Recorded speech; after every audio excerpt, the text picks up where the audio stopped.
It is my pleasure to thank the Montgomery County Family Justice Center Foundation for all that you do to help break the cycle of domestic violence. Your support is greatly appreciated.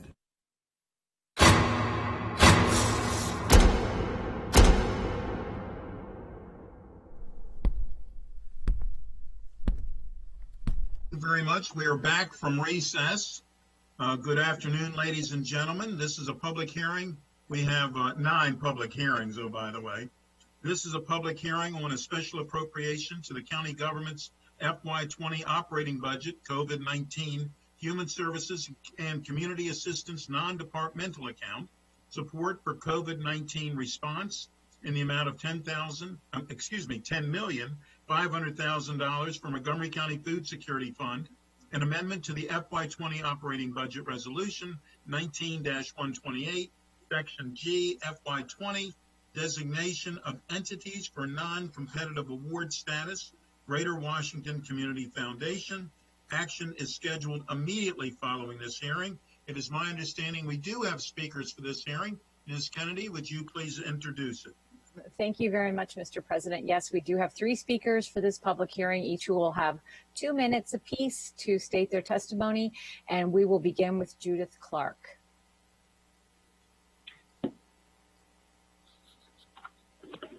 Hello, everybody. This is Judy Clark.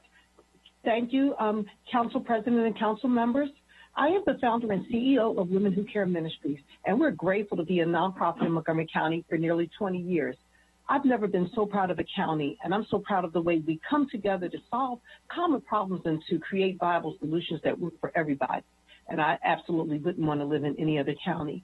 So I just wanted to check in and say that we are excited about the special appropriation for Montgomery County Food Security Fund. And it's our hope that these funds will continue to support the many valuable nonprofits fighting for food security for our residents on a daily basis.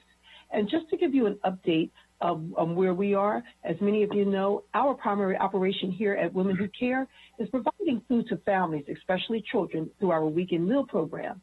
And to give you an update, since COVID-19, the number of kids we fed doubled. And at the end of this past school year on Friday, we provided 6,036 weekend meals to needy students, which we distribute each Friday at 12 Montgomery County public school distribution sites and 3 apartment hot sites. Now, it's our goal to continue to be on the front line this whole summer in continued partnership with MCPS. However, we don't yet have the funds to do the summer meals, although we have more than 6,030 students depending on us, and we're continuing to experience unprovoked growth. In other words, we initially committed to providing weekend meals to 5,500 students, but this past Friday, we provided weekend meals to 6,036 students. And this just speaks to the high demand and deep need of children being fed and nourished. As a matter of fact, this past Friday, we officially launched our Kids Still Gotta Eat, especially in the heat program, to bring more awareness to the community of the plight of children going to bed hungry, to rally their support, and to get them vested in doing what we're doing, making sure the kids aren't going to bed hungry. So I just wanted to, again, thank you for the time to be here and let you know that hunger doesn't take a vacation, and neither will we. We won't stop until child hunger stops. So with all the funds now being directed to food programs, let's not forget that Women Who Care Ministries, we're in it for the long haul, committed to providing weekend meals and food to families forever, or as long as it takes to cease hunger. We're passionate about ending child hunger, and we know that kids still got to eat, especially in the summer heat. Thank you for your time. Thank you, Ms. Clark. Our next speaker is Patricia Drumming. Good afternoon. I'm Patricia Drumming, the Executive Director for Rainbow Community Development Center. Thank you to the County Council President and all of the Council for allowing me the opportunity to speak today. The Council, DHHS, and the Food Council has been doing a tremendous job in ensuring the residents are food secure. We would like some of these food security funds to be allocated to provide infrastructure and capacity building for existing smaller hunger fighting agencies in the county, not only for this year, but for every year, resulting in more long-term benefits, which can help feed more people. The food security plan lists the recommendations for year 2 and 3, which we've already passed, for building capacity of smaller food assistance organizations in high-need zones through strategic investments in infrastructure, reduce transportation-related barriers to food access. COVID-19 requires that we think bigger and faster. Our hunger-fighting collaborative partner agencies are extremely passionate about providing food to those in need and spend most of our funds in acquiring food. It is paramount not just to consider the food need, but rather also consider the capacity to deliver the food. We need short-term and long-term investments to improve the capacity of food providers, and this includes better space, trucks, shelves, forklifts, refrigerations, and other warehouse equipment. This would increase our capacity, allow us to take advantage of donations of meat and other cold products, reduce our workload, and with the increased demand of food, we're unloading more and more trucks by hand, and this is a time-consuming and inefficient process. These investments ultimately save time, which frees up key staff to perform other functions such as developing corporate partnerships, grant writing, fundraising, capturing data, and completing required reports. If we have the right tools and ability to unload and properly store food, we can take advantage of more donations. Rainbow partners with 10 other collaborative agencies here in the county. And when one of our partner agencies is struggling, we work together to ensure that each group has food to distribute to those in need in their communities. I have more testimony in my written testimony. But again, thank you for the opportunity to speak today, and we look forward to your favorable response. Thank you, Ms. Drumming. Our next testimony will come from Mario Alvarado. Michelle, ahora de Mario Alvarado. Michelle, Mario is connected, but he cannot hear anything, and he doesn't know how to unmute. Can we assist him with that?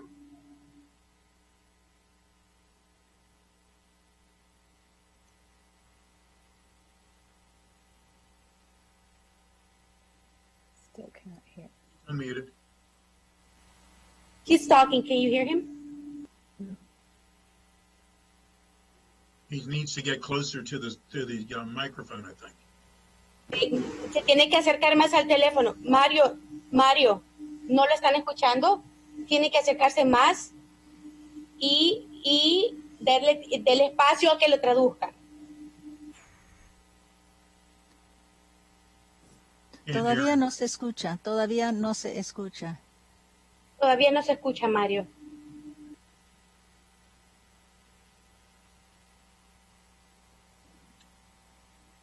We're not hearing him. No se escucha.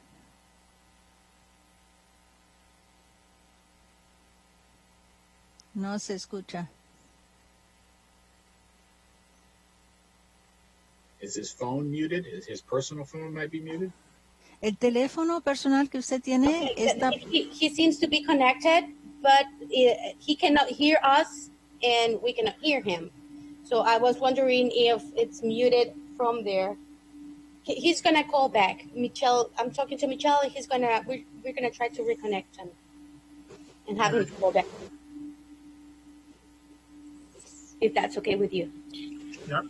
Looks like he's connected now. Now he just needs to be unmuted.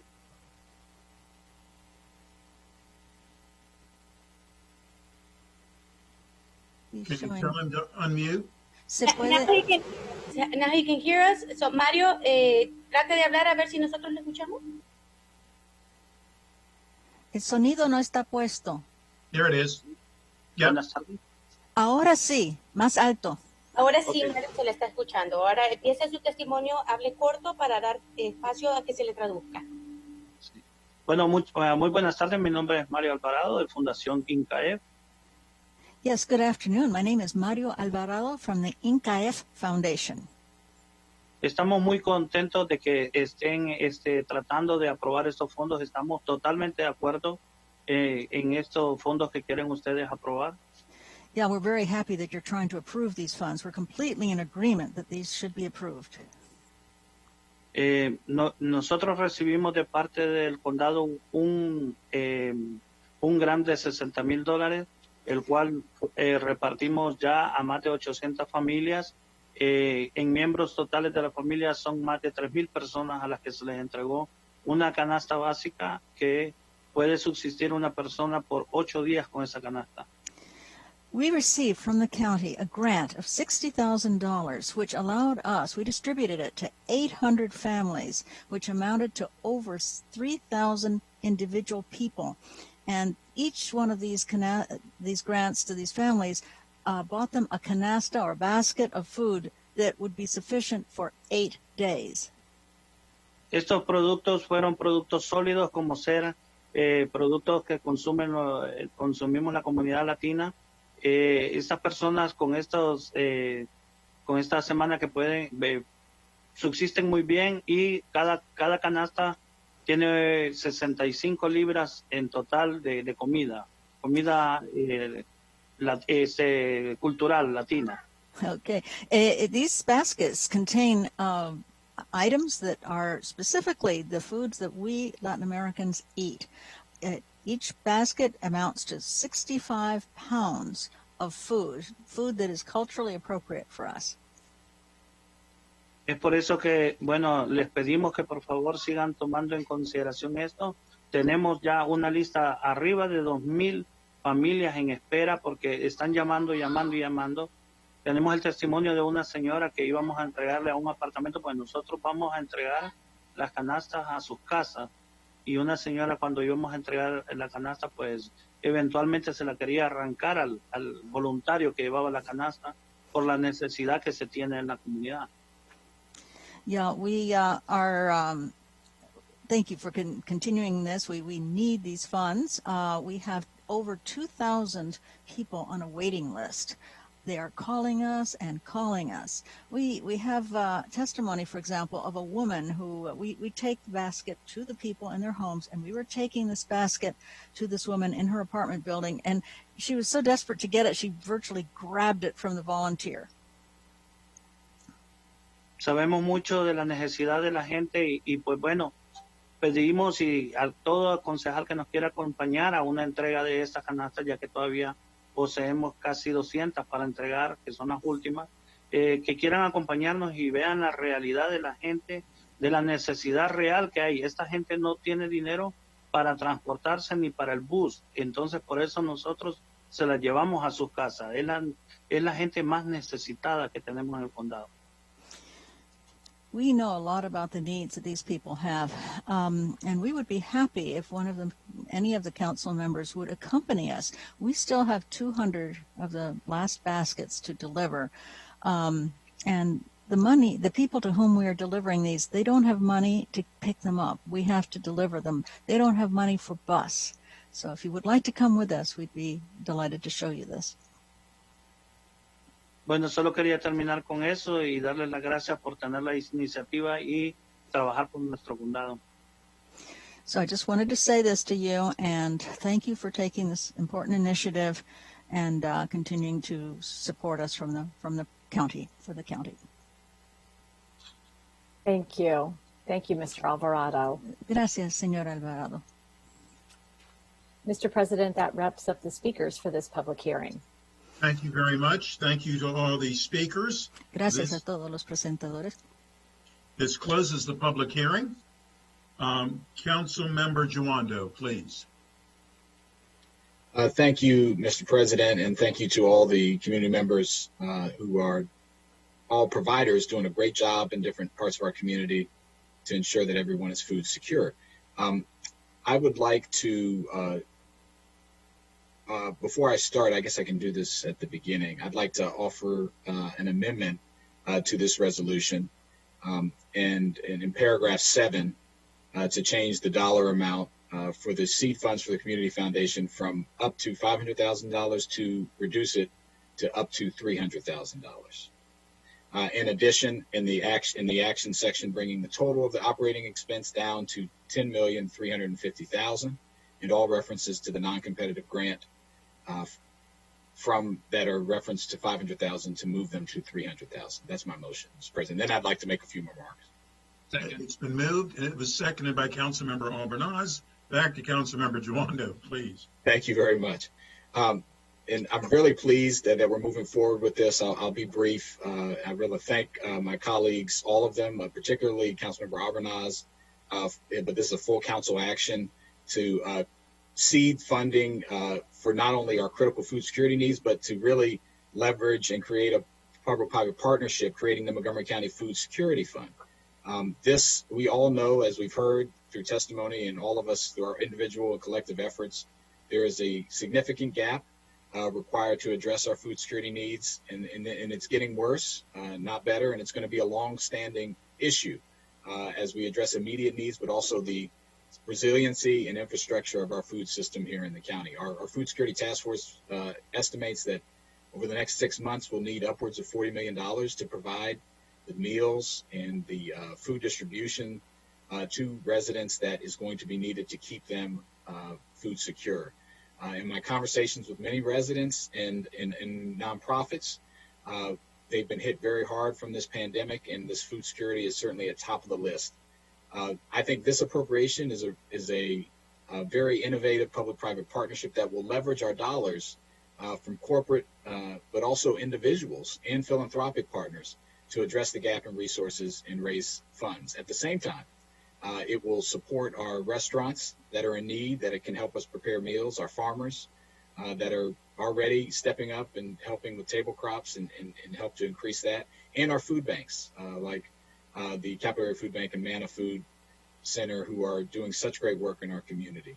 I want to thank the Greater Washington Community Foundation for the partnership, who will collect this fund in a tax-deductible way with the goal of raising, with our $10 million investment, of leveraging $5 million from the private sector. So we'll be talking more about that, but really excited and look forward to moving this forward. It will do fund direct wholesale and bulk purchases, as I mentioned, and help our farmers and our restaurants, and very consistent with the overall Food Security Task Force plan. So thank you so much, and I want to appreciate all the work from my colleagues and all the many, many organizations that are helping to keep our neighbors, our residents safe and food secure. So I know Councilmember Albernoz wants to share something, but thank you. I'm done, Mr. President. Well, thank you very much. But let me be clear. Was your motion for the amendment, or was it for the entire, was for the what the public hearing was on with the amendment? I don't, however we need to proceed, I think we might need to make two separate motions, but if we can do it all together, I'm happy. But the motion was to change the appropriation to those amounts, and then I think we probably would need another motion, but I defer to council staff on that. All right, so if I believe that's correct. I believe you need the amendment. So is there anyone that wants to speak to the amendment? And Councilmember Albernoz, you'll be next afterwards, but is there anyone who speaks to the amendment? If not, we're going to vote on the amendment. Nope. It's been moved by Councilmember Juando and seconded by Councilmember Albernoz for the amendment. All those in favor, please raise your hand. And that is unanimous. Okay. Councilmember Albernoz, please. Thank you, Mr. President. Just the food security space is so critical. As we saw in the presentation a couple of weeks ago, it's going to take tens of millions of dollars over the next year to address the systemic needs of our residents. Tens of millions of dollars. It's just hard to process that when you think about the need that currently exists, but projecting forward. And so the partnership with the Community Foundation and our private sector is so important. And I know that Councilmember Navarro and I had engaged in conversations with the Community Foundation early on to really stand up the philanthropic community and make sure that they understand we cannot do this by ourselves. We're going to have to leverage every resource imaginable, from our federal government to our state to our private sector and our foundation community. And so I really appreciate Councilmember Juando's efforts specific to this fund in acknowledging that we have this immediate need before us. And we hope that this will help build momentum, and that our residents understand that just as we hope they buy locally, we hope they invest philanthropically locally, because there will be a lot of needs across our entire country, but those needs are profound among our neighbors and among all of the residents here in our county. So thank you very much, Councilmember Juando. Thank all of you so much for all the work we've been doing in the food security space and so many others. And this is yet another example of strong collaboration, creative thinking, and moving forward. Thank you. Thank you. Councilmember Juando, did you want to make a motion in its entirety, please? Sure. I'd like to move the amended appropriation in the amount of $10,300,000, including the Section G contract. Thank you. Councilmember Albornoz, did you want to second that one? Yes, second. See, I had already written it down. I didn't want to change my notes. It's been moved by Councilmember Jawando, seconded by Councilmember Albornoz. All those in favor, please raise your hand, and that carries unanimously. Thank you very much. The next public hearing that we have is on a special appropriation to the county government's FY20 operating budget for the Department of Health and Human Services in the amount of $565,706 for Positive Youth Development Program, an amendment to FY20 operating budget resolution 19128, Section G, FY20, designation of entities for non-competitive award status, Identity, Inc. Action is scheduled immediately following this hearing. Ms. Kennedy, are there no speakers? Correct. There are no speakers for this public hearing. Thank you very much. This public hearing is now closed. Is there a motion? Would someone like to make a motion, please? So moved. It's been council at the exact same time, and I'm going to say it was Councilmember Navarro first, and Councilmember Albornoz agrees with that, and Councilmember Albornoz made is the second. I see no speakers. Oh, yes, I do. Councilmember Navarro, please. Thank you so much, Mr. President, and I want to thank Councilmember Albornoz, the HHS committee, Education Committee, really everybody, because this particular special appropriation, we had some conversations about this during our budget process, and the more conversations that we had, especially as we began to face the pandemic, the more it became super clear that family strengthening, support for our youth, ensuring that there is that emotional, social, mental support was becoming more and more an issue. And I think now we all have seen how critical, how important this is, not just as we have faced the pandemic, but now that we're into the recovery mode, the reality is that for many of our young people, it doesn't mean much because so many things have been disrupted. Their school life has been disrupted. For some of our youth, even, being at home quarantining can be a challenge because of issues that they're facing at home. There are just so many different issues and determinants that affect our young people and families. And so this is an attempt to strengthen some of the work that has already taken place in our community through nonprofit organizations, as well as strengthening the incredible street outreach network, which, it is clear that we all have seen the amazing work that type of program does and the impact that it has in our community. I think COVID-19 has just truly made us aware of how critical, but also the demand that the Street Outreach Network faces. It is definitely a best practice, and we are so lucky to have that model here. But if as I say, I think every year since I've been on the council, we have to strengthen their capacity because the needs continue to grow. And so this is that kind of a special appropriation. We all want to be super mindful of what it means to utilize the CARES Act money, and this is definitely tied to the COVID-19 pandemic. But of course, as we then face issues around our budget and our fiscal realities, and as we're going to have to make decisions about what we prioritize, most certainly in light of a lot of the conversations about reimagining policing and how are we going to invest in our youth and all of this conversation, these particular types of programs are the kinds that we know already have a proven track record and incredible outcomes. So I am pleased to have worked collaboratively with everyone. As I said, this didn't just kind of come up. This is something that we did discuss during budget, and we said we would come back to it afterwards. And the HHS committee has done amazing, amazing work in getting us to this point. So thank you. Thank you very much. Councilmember Albornoz. Thank you, Mr. President. I want to thank Vivian Yao for working with both of our offices on standing this legislation up. I've been working in the youth development space with Councilmember Navarro for 15 years now, and she is absolutely right. We are fortunate in the county to have such a strong infrastructure with our street outreach network, led so ably by Luis Cardona and his incredible team, the incredible nonprofit organizations such as Identity and others, the recreation department, so many key stakeholders in addition to MCPS that are doing everything they can to support our youth. And we are all losing sleep at night, acknowledging we have a mental health crisis before us. And we are just now starting to absorb that too, in terms of what the impact will be as we go to through the summer and then into the next school year. So everything we can do now to invest on the mental health and social and emotional needs of our students is a wise investment. And these resources will go a long way in helping to ensure the mental health and wellness of our youth. Thank you. Thank you very much. I see no other speakers. We have a motion by Councilmember Navarro, a seconded by Councilmember Albornoz. All those in favor, please raise your hand. And that carries unanimously. Thank you very much. The next item is agenda item number 8, and this is a public hearing on a supplemental appropriation to Montgomery College's FY20 operating budget in the amount of $1 million for CARES Act Higher Education Emergency Relief Funding.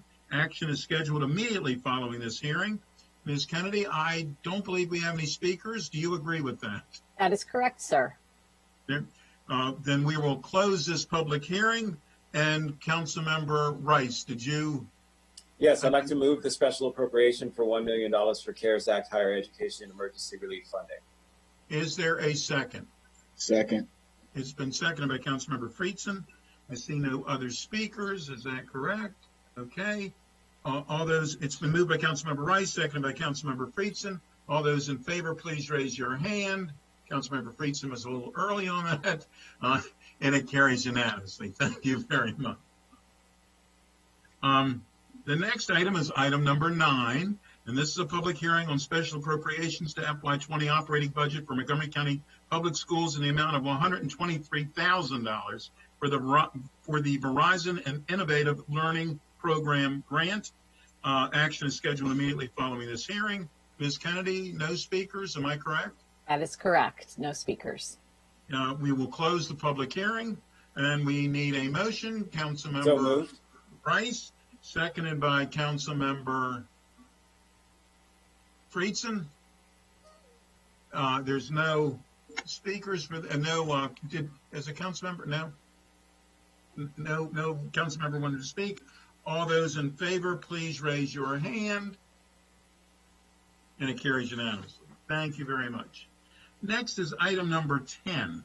This is a public hearing on special appropriation of Montgomery County Public Schools FY20 operating budget in the amount of $125,000 for the Individuals with Disabilities Education Act Part B grant. Action is scheduled immediately following this hearing. Ms. Kennedy, no speakers? No speakers for this public hearing. The public hearing is now closed. We need a So motion. moved. Councilmember Rice, seconded by Councilmember Giwando. All those in favor, please raise your hand. And that carries unanimously as well. Next is item number 11. This is a public hearing on special appropriation of Montgomery County Public Schools FY20 operating budget in the amount of $202,805 for the Head Start Supplemental Continuation Grant. Action is scheduled immediately following this hearing. Ms. Kennedy, no speakers. Is that correct? Yes, sir. No speakers. We will close the public hearing. We need So a motion. moved. Councilmember Rice, seconded by Second. Councilmember Navarro. All those in favor, please raise your hand. And that carries unanimously as well. Next is agenda item number 12. This is a public hearing on a special appropriation of Montgomery County Public Schools FY20 capital budget and amendment to the FY19 through 24 capital improvements program in the amount of $1,281,117 for the Technology Modernization Project. Action is scheduled immediately following this hearing. Ms. Kennedy, I see no speakers. Is that correct? You are correct. No speakers. We will close the public hearing. We need a motion from So moved. Councilmember Rice and seconded by Councilmember Giwando. Is that correct? No, Sure. I didn't see Councilmember Glass. Councilmember Glass gets this. He was in just a second before you. Sounds good. Okay. It's been moved by Councilmember Rice, seconded by Councilmember Glass. All those in favor, please raise your hand. And that carries unanimously. Next is public hearing, agenda item number 13. This is a public hearing on a special appropriation of Montgomery County Public Schools FY20 operating budget in the amount of $24,768,196 for the CARES Act Elementary and Secondary School Emergency Relief Fund. Action is scheduled immediately following this hearing. Ms. Kennedy, no speakers, is that correct? Yes, that's correct. We will close the public hearing. We need a motion, and that's Councilmember Rice, seconded by Councilmember Friedson. All those in favor, please raise your hand. That carries unanimously. And the last public hearing for the day is a public hearing on a special appropriation to the county government's FY20 operating budget for the Department of Health and Human Services in the amount of $2,622,961 for the Federal Older Americans Cares and Families First Coronavirus Response Act, the FFCRA grants. Action is scheduled immediately following this hearing. Ms. Kennedy, no speakers? That's correct, sir. No speakers. We are closing the public hearing. We need a motion. So moved. It's been moved by Councilmember Navarro, seconded by Council Vice President Hucker. All those in favor, please raise your hand. Oh, yeah. Please raise your hand, and that carries unanimously. Thank you very much. And Councilmember Rice, I believe you wanted to speak. Oh, well, no, well, it was on a previous issue. I just wanted to share that we had a very robust discussion around the education CARES funding, and it was a unanimous 3-0 vote by the committee, but we've already moved on, so that's fine.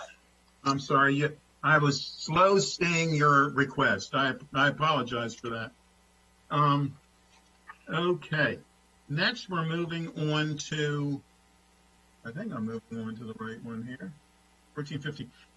Calls for legislative session day 20, calls of bills for final reading. And it's for expedited bill 2519, contracts and procurement, local business preference program established. And we will turn to Councilmember Navarro, please. Thank you, Mr. President. So expedited bill 25-19, contracts and procurement, local business preference program established, requires a 10% price preference for a local business bidding on a contract or an evaluation factor worth 10% of the total points for a local business submitting a proposal under an RFP or a contract awarded by the county. This bill was introduced on September 17th, 2019 by me acting as then the council president on behalf of the county executive. The public hearing was on October 15th and there were 5 speakers at the hearing. All 5 speakers supported the bill. Procurement Director Aschetti, representing the executive, testified that the bill is designed to bolster the county's economic growth and support the creation and retention of employment opportunities within the county by establishing a 10% preference for county-based businesses. The other 4 speakers represented local companies that could potentially benefit directly from this local preference program that would be created by the bill. We also received written testimony supporting the bill from Ms. Jane Redeker, representing the Greater Silver Spring Chamber of Commerce. The Chambers of Commerce, Montgomery County, Bethesda, Gaithersburg, Germantown, Greater Silver Spring, all sent also a joint letter in support of the bill. I will also mention that there were many minority business owners that I know met with many of us and also expressing their support, and they wanted us to act expeditiously. I will say also that there has been a lag in terms of when this bill comes to us because we wanted to make sure that we would receive a number of answers to very important questions posed by the GO committee to the administration. And there was a little bit of a time gap between the time we sent that and the time that we got the responses. And so I believe on December 6th is when I sent a memo to the administration for clarification on several issues that were raised by council staff. And I believe that we received some the answers to those questions on January 27th, 2020. Obviously, we pretty soon held a session, but then we were hit by the budget first, and we said we would not take up bills. And then, of course, COVID-19 came about. So we are here now retaking this very important bill. I will also add that part of the questions that were sent over had to do with just legal concerns that were outlined by our council staff. And we wanted to make sure that we have a clear understanding of the pros and cons. So we did, again, have a robust conversation in our committee session on March 12th. We wrestled with several issues raised by staff in the packet. And those included, as I said, potential legal issues, given concerns about the federal privileges and immunities clause, implied preemption by the state, whether minority vendors who do not reside in the county would be affected negatively, whether to reduce the preference and establish a cap for single contract, whether to include a sunset date in the bill, and lastly, whether procurement has the capacity to administer this new provision. We also review the practices of nearby jurisdictions like Washington, D.C., Prince George's County, and Baltimore City. I want to thank our senior legislative attorney, Bob Drummer, for putting together a comprehensive packet. He worked very closely with Mr. Ash Shetty, procurement director, and his staff, and also the legal counsel in the Office of the County Attorney to facilitate a great conversation in the committee. So in the end, the committee, by unanimous 3-0 vote, recommended approval of the bill with the following amendments. Cap the dollar amount of the 10% price preference at $200,000 for a competitively sealed bid. This means that the preference would apply to the maximum value of $2 million of any contract. Effective date actually was to be July 1st, 2020, but as we can see, we may need to take a look at that because obviously we need to give the procurement department a little more time to get ready. I do agree with that, and as chair of the committee, it is the one thing that I will want to add as an additional amendment is that we change the effective date to August 1st, 2020. That would require a report, the first report on October 31st, 2020. And I think that report can be used to apprise us of the status of the department's preparedness. Also, I will say that I very much appreciated my colleagues, Councilmember Friedson and Council President Katz, involvement in this discussion. We did, again, consider obviously all the issues raised by Mr. Drummer in the packet. We weighed all of that against our very public and a very strong commitment to ensuring that we would be covering all bases when it came to economic development. I want to also mention in the past, Councilmember Rice and Reamer have worked on issues of local preference as well. And we felt that given the totality of where we find ourselves, of course, this was pre-COVID-19, but I think now it's even more important, that we have to have as many tools in our toolbox to promote economic development. Our economic development platform specifically has a particular quadrant that has to do with business attraction, retention, and expansion. And again, we heard from small businesses, larger businesses, individual businesses, chambers, all that came together, minority and non-minority owned businesses that came together and were pleading to make sure that we would move forward with this legislation. So with that, I know Mr. Drummer must be here, my view, it's a little crunched, so I can't see him. But I guess if there's anything else that he would like to add. But again, as the chair, I would like to offer that friendly amendment that we move the effective date to August 1st, 2020. So I'd like to make the motion from the start. Second. It's been moved by Councilmember Navarro, seconded by Councilmember Friedson. So that's on the amendment. We need to vote on the amendment. All those in favor, please raise your hand for the amendment. Okay, thank you very much. And I see Mr. Shetty is here as well, Ms. Grace Deno. So I'll turn it over to you, Mr. President, to see how you want to facilitate. And Mr. Drummer is also here ready to answer any questions. Right. Well, Mr. Drummer, did you have anything in addition to add?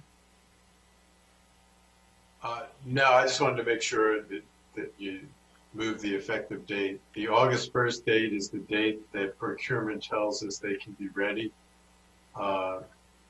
So who am I to disagree? They think they can be ready by then, and they think the businesses that want to get certified can get certified by then. Okay. I think it's a short time frame, but they're the ones that have to do it. So if they say August 1st, go with August 1st. Okay, Mr. Shetty, or do you have anything to add, or Grace, do you have anything to add? I don't. I think that to address Mr. Drummer's concern just raised, yes, asking for just over a month is a short time frame, but I also think that the local business community is suffering, and the quicker we can enact this law, the sooner they can benefit from it, and potentially have that edge in county contracts that will make a difference, especially now at this point in time. So my office is prepared to do everything that it takes to have this bill ready to be enacted. In other words, follow a process, a documented process to apply these 10% in preference points starting August 1st. Thank you. And let me say very publicly, Mr. Shetty, and your entire department is doing a marvelous job for Montgomery County. And with that, Councilmember Giwando, please. Thank you, Mr. President, and it's great to see Director Shetty and Ms. Deno and the whole team there. I couldn't agree with you more that getting this going sooner rather than later is better, considering the pressures our small businesses are taking and our local businesses are taking right now, many of whom have obviously been forced to shut down. And so I'm glad we're going to move forward. Obviously, I think this is, again, another tool in the toolbox, a very important one. I was glad that we were able to pass Bill 3919, which expanded the percentage of procurement dollars in our local small business reserve program and set goals for the local contracts. I think that the sooner we can implement that as well, the better. And that's going to be very important in addition. So I see you nodding, Mr. Shetty. And so I get, to the extent that I had a question, it would be if we can track these so that we can get the maximum support to our small businesses and local businesses, the better. So I'm yes. really glad. Thank you. Councilmember Rice. Well, thank you very much. This is a happy day because when you see something that we as a council have been working on for umpteen years, it's happy to see that it finally comes to fruition. So I just really want to thank Councilmember Navarro and thank all of the members who have really decided to push this forward. I want to thank Mr. Shetty for his commitment walking in. I know that when you were interviewed, I had a conversation with you about this and making sure that we continue to prioritize local businesses here. I really want to thank Mr. Drummer. I know that not all of it you agree with, sir, but understand at the end of the day that this is what we need to do to make sure that we're prioritizing local businesses here, something that we all know is incredibly important, especially as we try and recover from COVID-19, but was even important before then, since a lot of our local businesses are owned by people of color, which Councilmember Navarro highlighted. And so to support our local businesses when we're talking about supporting our economy, supporting the majority of folks who are in our county, it's all win-wins all around. So just really want to say kudos to everyone and thank you for all of your hard work in making it happen. Thank you. Vice President Hucker. Thank you, Mr. President. First of all, I'm really grateful to the GO committee for all their hard work on the bill, the county executive and Director Ash for sending it over, and Chair Navarro for getting it to this point. It's been a long wait for this bill through this crisis, and it's arriving at a very good time. I've thought for a long time we need to do a lot more to support our local businesses. We've been for years behind even some of our immediate neighbors, much less a lot of other local jurisdictions around the country, in what we do to support our local businesses. And obviously a big part of our economic development and the recovery that we need to create means supporting our contractors in particular.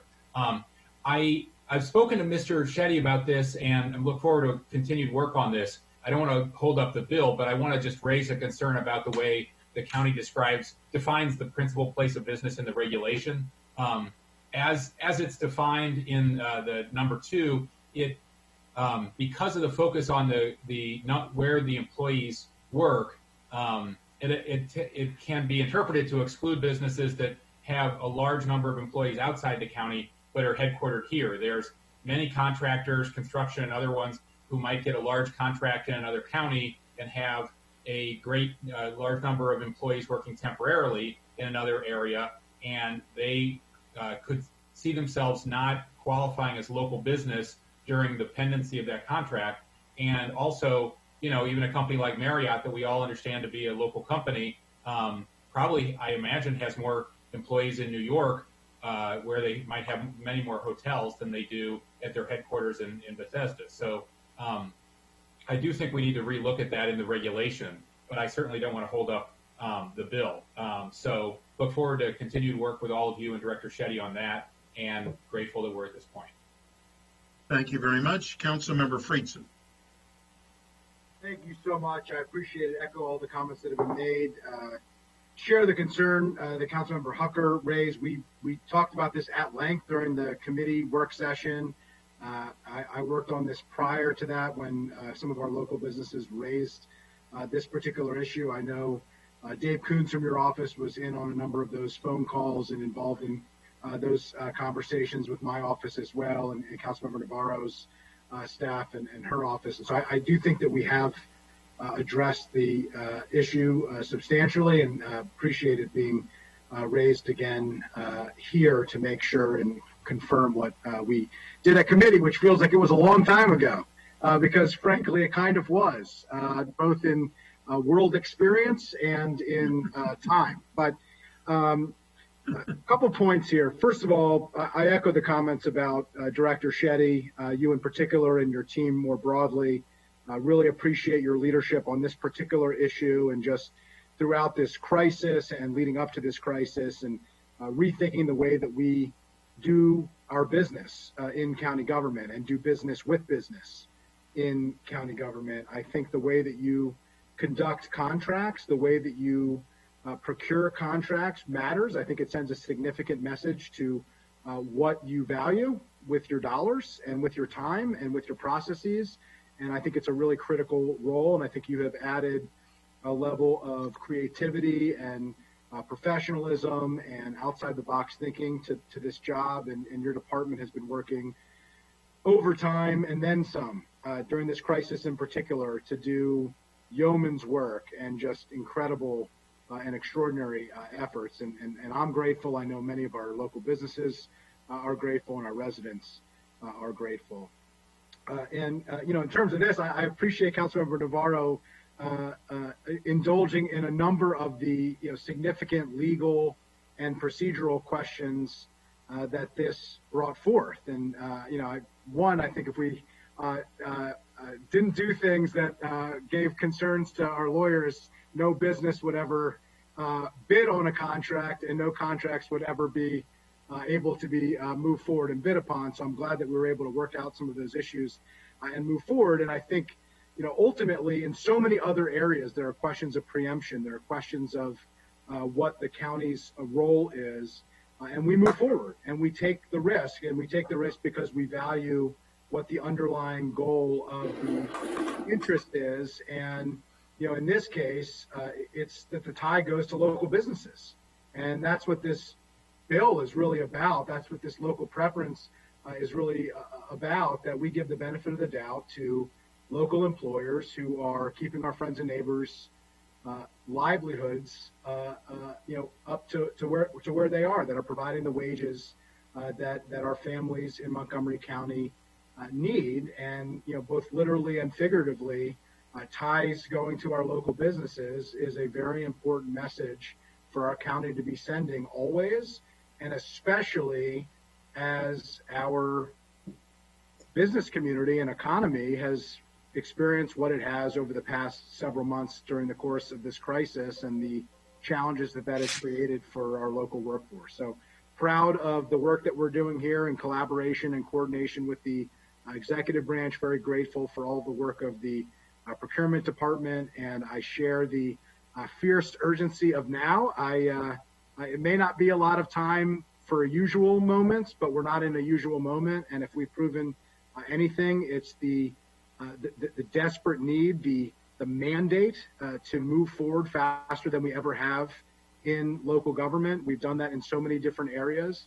We need to do that here, and I know this council stands ready to support you, Mr. Shetty, and your team with anything that you need to make sure that you can get this up and running in the ambitious time frame that you've set forth. And I really appreciate all of those efforts and your work on this, and look forward to seeing it support our local businesses in the months and years ahead. Thank you. I see no other speakers. Ms. Navarro, did you have any other comments? If not, we're going to have a roll call vote. I do not, Mr. President. Thank you. Thank you. The committee did recommend this, which is anymore. It's been a long time since we've said that for committees, because we haven't had any committees for a while, but I think we had one last week. Madam Clerk, will you please call the roll? Mr. Glass. Mr. Glass. Yes. Mr. Glass votes yes. Mr. Juando. Yes. Mr. Juando votes yes. Mr. Reamer. Yes. Mr. Reamer votes yes. Ms. Navarro. Yes. Ms. Navarro votes yes. Mr. Alpernos. Yes. Mr. Alpernos votes yes. Mr. Rice. Yes. Mr. Rice votes yes. Mr. Friedson. Yes. Mr. Friedson votes yes. Mr. Hucker. Yes. Mr. Hucker votes yes. Mr. Katz. Yes, it carries unanimously, and thank you very, very much. The next item that we have is a discussion and a presentation on the Economic Recovery Committees. And Ms. Kasari, who is going to lead that one off? Hey, Sydney, before we started, we needed to go back to the introduction for the SRA. And were you planning to do the town center? Yeah, that's at the end. After, that's at the end. So we'll do those together. If you look on your agenda, it says at the very end, the work session. Oh, we didn't. You're right. We did not do the SRA. We can do that when we do the town center. That's fine. I just it was the district council session was at the end. That's fine. And I should have done the SRA first, but that's fine. I was going to do them all together, but I appreciate that. Thank you, Ms. Kasari, please, or whoever is going to be leading this on. Yes, Earl Stoddard is going to be leading the presentation, and then I will come in whenever I need to come in. Okay, Mr. Stoddard, please, Dr. Stoddard. Good afternoon. Long time no see to members of the council. Thanks for having me. Thanks for having me back. We do have a formal presentation. I'm going to walk through it pretty quickly. We want to leave plenty of time for questions and answers, so I'll just try and get through.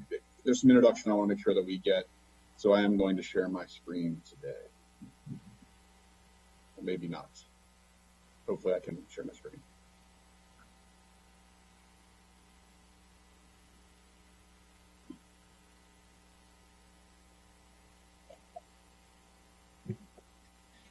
All right. Okay. So I just want to give a little bit of a explanation of our recovery framework, because I think it illustrates exactly the level of collaboration that we've had throughout this, both our response and into our recovery for COVID. I'm going to do so pretty quickly, just in the interest of getting us to the question and answer phase, which I know is important. So why is this event different? And this is the first time we've ever stood up. We actually finalized this version of our recovery plan in December. We did an exercise with the county executive branch agencies, including our senior management team in December. And obviously, we did not expect to be utilizing this plan so quickly, but it's important that we had it finished.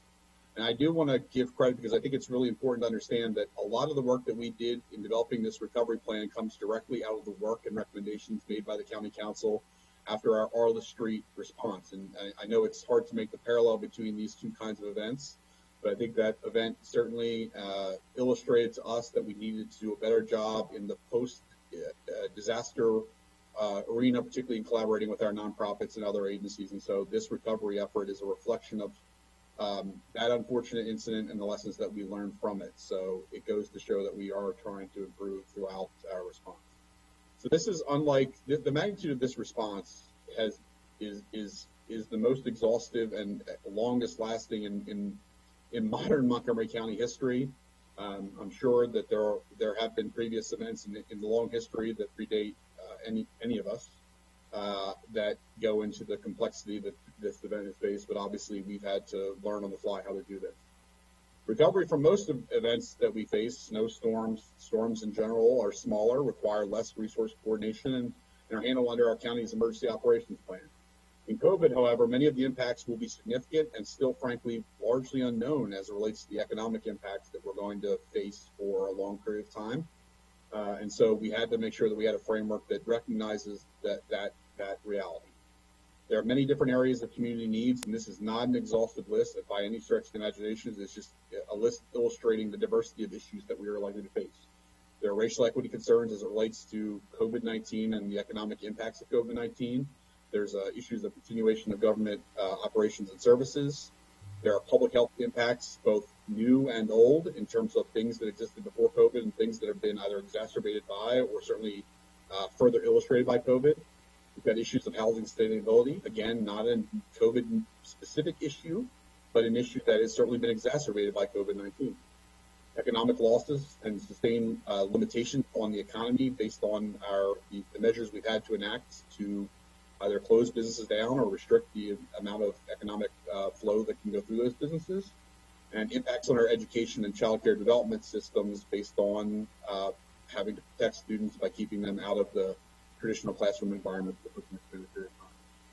So when we think about recovery, it's important to understand that everyone's focused on reopening now, but there is a large umbrella of activities that fall underneath recovery, all of which are important and need to be considered in our overall recovery strategy. They range from the reopening, but also employment, long-term employment needs, behavioral health, education, racial equity, safety, health services. And so it's important when we talk about recovery, we're not just talking about reopening, and it really needs to be really important to our residents that we expect this recovery to take some number of months. In our vision for recovery, we developed several pillars for how we're going to judge ourselves on whether we're being successful and in execution of the strategy. We wanted to create a more thorough and effective, efficient county government that will lead the effort to revitalize our communities throughout the county, so that we can successfully overcome the impacts of COVID-19 by strengthening the economy, being inclusive of all communities, and implement innovative and sustainable strategies. The four guiding pillars are racial equity, and we want to provide the appropriate level of support to individuals so that there's fair access to services and resources. Inclusion, focusing on initiatives that make Montgomery County a place where all people can recover and rebuild regardless of race, ethnicity, age, or economic circumstances. Innovation, we want to learn from what's happened and harness advancements that sustain a continuation of all the county and related services provided to our community. And sustainability, using this opportunity to modernize county services and deploy resources more efficiently and responsibly to our community. And so obviously we think about, there are climate change impacts or lessons that we can learn from COVID-19. There are certainly a cross-cutting set of issues that we want to make sure that we recognize. In addition to recognizing that the recovery is going to be complex, it's going to be additionally complex because it will be continuing in the backdrop of an ongoing response. There's likely going to be an ebb and a flow between the response and recovery phases. We do not know what's going to happen in the fall with COVID-19. If we see a resurgence, that will cause us to rebalance and reprioritize the recovery efforts based on that. And we also know that there are short-term, intermediate term, and long-term goals and objectives related to COVID-19 recovery that we need to make sure that we're strategically recognizing. We can't just ignore the long-term impacts while we're dealing with short-term, but we have to be more, we have to pace ourselves correctly throughout this recovery process. I don't want to scare anyone too much with the overall chart. The chart is actually broken up into two elements, and I'm going to illustrate them here. As you can see, our recovery efforts are led by our county executive and our county council with the guidance of a series of advisory groups and the day-to-day oversight of a recovery executive committee comprised both of executive branch and council representatives. I am the county's recovery manager, which largely is a coordination role. I'm not necessarily dictating how certain things are being done, but rather facilitating and ensuring that the coordination happens between our various recovery elements. In addition, I'm sort of the person who will help provide information down the chain and up the chain, and we'll talk more about my role in this in a second. So I think first, let's talk about the advisory groups. I think those are important to illustrate. There are 3 advisory groups. They contain subject matter experts from the community. They're largely community representatives. The Public Health Advisory Group is already meeting. It comprises of public health and medical professionals, providing Dr. Gales with additional guidance on our recovery process, pacing of reopening, strategy, things that should open or not reopen, how they should reopen. The Economic Advisory Group membership has been identified and will begin meeting later this month. Jerome Fletcher may have some additional comments about the advisory group during the economic revitalization section. And our Community Recovery Advisory Group, nominations were accepted. We reviewed those nominations with the county executive on Friday, and preliminary outreach has begun this week already to get members of that group in line, with the first meeting targeted towards mid-July. It is likely that we'll use the Community Recovery Advisory Group to be a sounding board for our 4 pillars to make sure that we're meeting our own objectives around racial equity, inclusiveness, sustainability, and innovation as well. And so those will be our external stakeholders who are going to help guide us in those areas. The Recovery Executive Committee is comprised, as I mentioned, of County Council, County Executive Branch, the mission area leads, which we'll talk about missionaries in a second. They provide strategic and regular oversight of the recovery framework through review of regular reporting towards specific deliverables. They review bottom-up policy recommendations to what comes up from the mission areas to help prioritize those, and they funnel priorities from the county executive and county council to the recovery manager in the mission areas. It's sort of they're sort of the way station, the weekly touch point for some overall oversight of this process.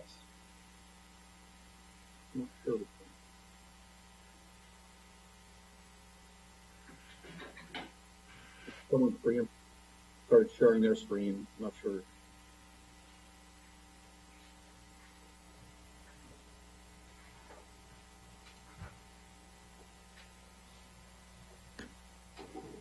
All right, we're back.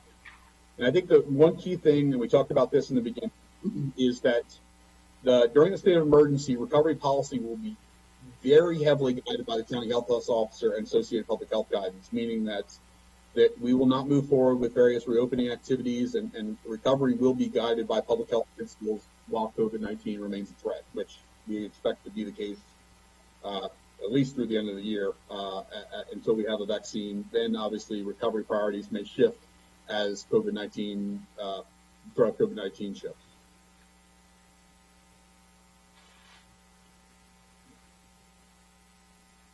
Finally, the recovery manager, which is me, my role is to implement the county's recovery organization to include coordination and facilitation, converts directives from the county executive, the county council, and the recovery executive committee into actionable recovery tasks, identifies and resolves any policy issues with the guidance of the recovery executive committee, oversees the coordination of the mission areas.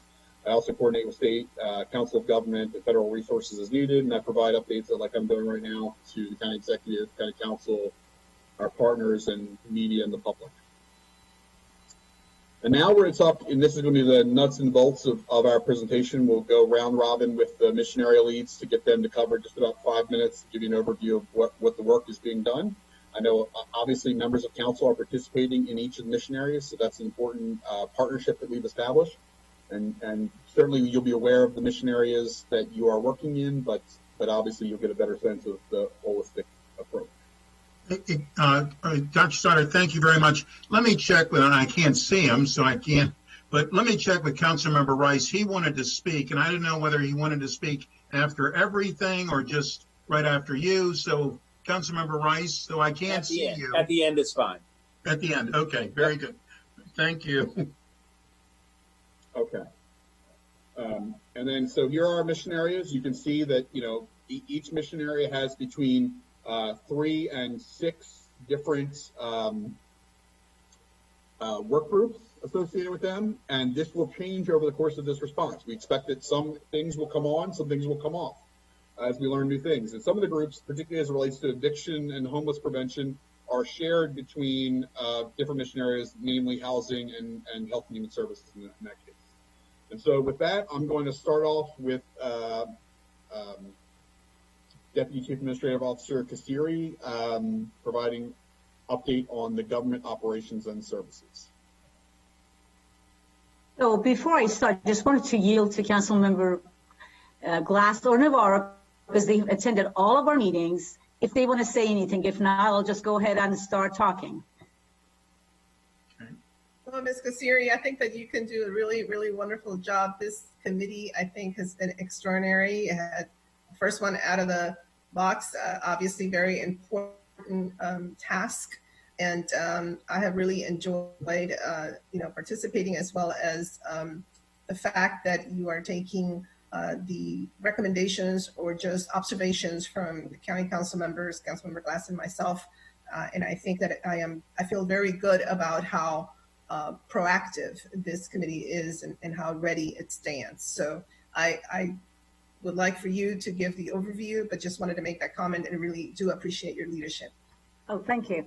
So as far as our objectives, we want to restore government operations, services, and facilities back to pre-disaster condition or better, match interim and restore services to the anticipated renewed demand of the community, address reconstituting government workplaces safely to restore all of our services, plan summer programming in context of the health situation, and implement process improvements and improve and expand digital service delivery, expand our telework effectively for long term, develop plans for county physical spaces and facilities to meet short, mid, long-term goals. For now, we have 5 work groups: reconstitution of county work sites, summer programs and out of school time programs, telework, space planning and design, process improvement, and digital service delivery. We have many partners continue working with us, and the list is expanding. Council involvement, as Councilmember Navarro mentioned, Councilmember Navarro and Councilmember Glass have been involved with all of our weekly meetings, and our work groups are actually working very closely engaged with many council staff as well. As far as worksite constitution phases, the government government opening uses phase 1, 2, 3. For our worksite reconstitution phases, we use A, B, and C, so not to confuse with the larger opening. All the decisions are based on health or health officer decision. Many of our services already are working and provided throughout the COVID-19 crisis.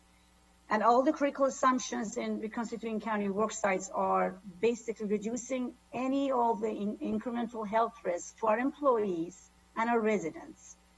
As we all know, we continue using our situational telework. So if the people can't telework, they're not coming back to work. As far as other consideration, all the work sites, all the decisions were informed by CDC, OSHA, MOSH, State of Maryland, neighboring jurisdictions, other governments, and all the lessons we learned from other space or workplaces that were open, like our public safety folks are there, our correction, our some health functions already have been operational, so as police. Always consider safety and health of our employees. So the considered priority for resuming the service versus difficulty for doing so safely. As far as the time frame for phasing, our phase A is beginning early July, July 5th. And we actually have called or notified, some of our employees have already been notified on June 21st. Our next phase, phase B, is going to be 3 or 4 weeks after that, which would be kind of late July, and phase C would be early September. All of this is going to depend on what the situation is, and then input by our health officer. As far as safety, we are refreshing and rebuilding the county safety culture, and more so, we are now reconstitution of the county operations through our newly enhanced worksite safety coordinator programs. We want to make sure people understand the rules and they follow it. We're going to have online certification to screen for COVID-19 symptoms before coming back to work. Ongoing return to worksite training, encourage employees to use hand wash, stay at home if they're sick, wear PPE and social distancing. And DGS is working with all the departments to do their modifications that they have assessed all of our facilities. Some challenges, our county work sites, actually, some of our county work sites are not designed for the social distancing. Actually, de-densification is the word, because initially we thought, oh my God, we have all of these spaces, everybody's teleworking. Actually, at the beginning, we need more space. Some technology needs or resources, since we just moved from situational telework for almost full force telework. And for your information, right now, I believe 40%, this is not including the public safety that they've been actually on their work sites, of our employees are teleworking. And that's not including the work sites that have been on site, like correction, police, and fire. So we are resolving those issues, and hopefully when we develop our long-term telework plan or policy, everything is going to be hashed out. Health and safety fear factors, it's natural. All of our employees or some visitors also. Lack of child sex services for employees coming back. Staff availability based on some have conditions, some live with people who have some underlying conditions, and of course, the affordability of everything we do now. As far as the deliverables, our work group, there's a long list here, but our reconstitution work group, I believe, delivered almost all their documents other than one item. So as space planning, all the short-term and the mid-term deliverables have been delivered, and I would be more than happy to send, I know Councilmember Navarro and Glass already have a copy of our what we call deliverable report. I would be happy to send to the full council. Our space planning, again, deliverables, half of them have been delivered. We are waiting for the long-term planning. Summer programs, everything is done. We are just ready to make sure that some safety issues are addressed, and so we can start safely. And as far as the additional deliverables, telework group and the process improvement and digital service delivery group, they are working on their deliverables. Earl, I'm done with my presentation. Okay, I think the second recovery mission area is our economic revitalization, which is Assistant Chief Administrative Officer Jerome Fletcher and Special Programs Director Tina Benjamin.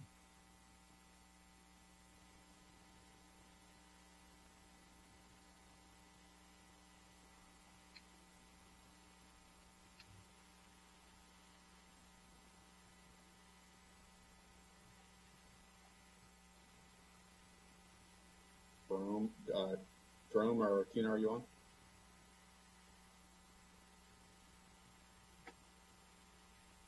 All right. I will text and see where they're at, and we'll come back to that. All right. So we'll skip to mission area number 3, Health and Human Services, Director of Health and Human Services. Hey, Earl, supposedly Jerome is trying to come back in. Okay. Well, we'll do Health and Human Services, then we'll go right back to economic revitalization. Okay. Okay. Well, good afternoon, everybody. I think folks know, and I make this comment periodically, and I'll just say it again for the record, that HHS is one of those places one of these work areas that is named after an entire department. So what you won't see here is the entire department amount of work, the entire department's work on recovery. I think that we are just trying to figure out how do we meet the needs of the population that we serve? How do we meet them in the face of COVID, a continuing COVID response, and at the same time work on reconstituting not just the work environment for HHS employees, but to work to rebuild the provider network that is part of HHS and the safety net that is essential to the recovery, not just for for HHS and for the clients we serve, but for the larger community as well.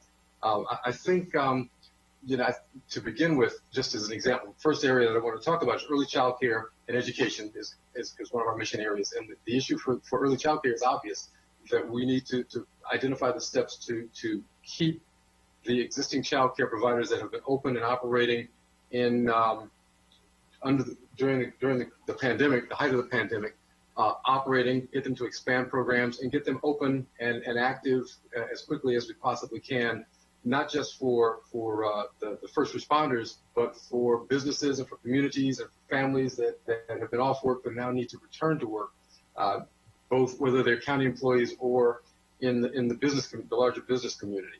I'm going to not do all the challenges, et cetera, that we worked on, but we'll say that the group has worked on short-term, mid-term, and long-term issues, and the most immediate ones are making sure that the healthcare staff, provider industry has its resources and protective gear necessary to take care of the staff, has in place a plan for how they will reopen and how they will manage the social distance and how they will follow the guidelines that are being put in place at state and local levels to make sure that they are protecting both children and themselves. I think we have we're looking at a financial support recovery package that the council in collaboration with the county executive office put together. The total is $12 million in financial support that will go out to the community, and we're working to get those out the door. That application portal up and out the door by the end of this month. The second area that I want to just touch base on is housing and homelessness recovery work group. This is a group that has a lot of history because it was the Interagency Commission on Homelessness that was driving forward with on a plan for homelessness and housing to begin with, and they continue to do that work as part of this. And so we pulled a lot of folks together from corrections, OMB, HHS, Gaithersburg, a number of our providers, and a couple of advocates from the community to continue to work on a couple of things. One is pathways to housing, to make sure that folks who are in shelter now can get out of housing as quickly as possible, and to continue to accelerate that piece. The other one, of course, is continuity of shelter care.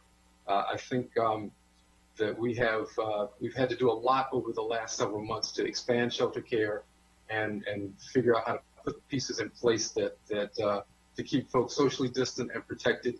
We're working now with DGS to finish the construction on the expansion of Crabs Branch, which will give us some capacity, some much needed capacity.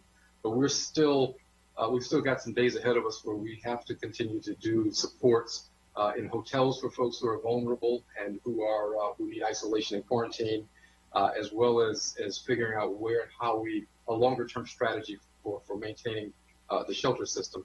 And then, of course, the last one is prevention, and doing work on with the COVID prevention fund that our offices and SEP have put out for folks to try to keep them safe and in stable housing. And we're doing that in partnership.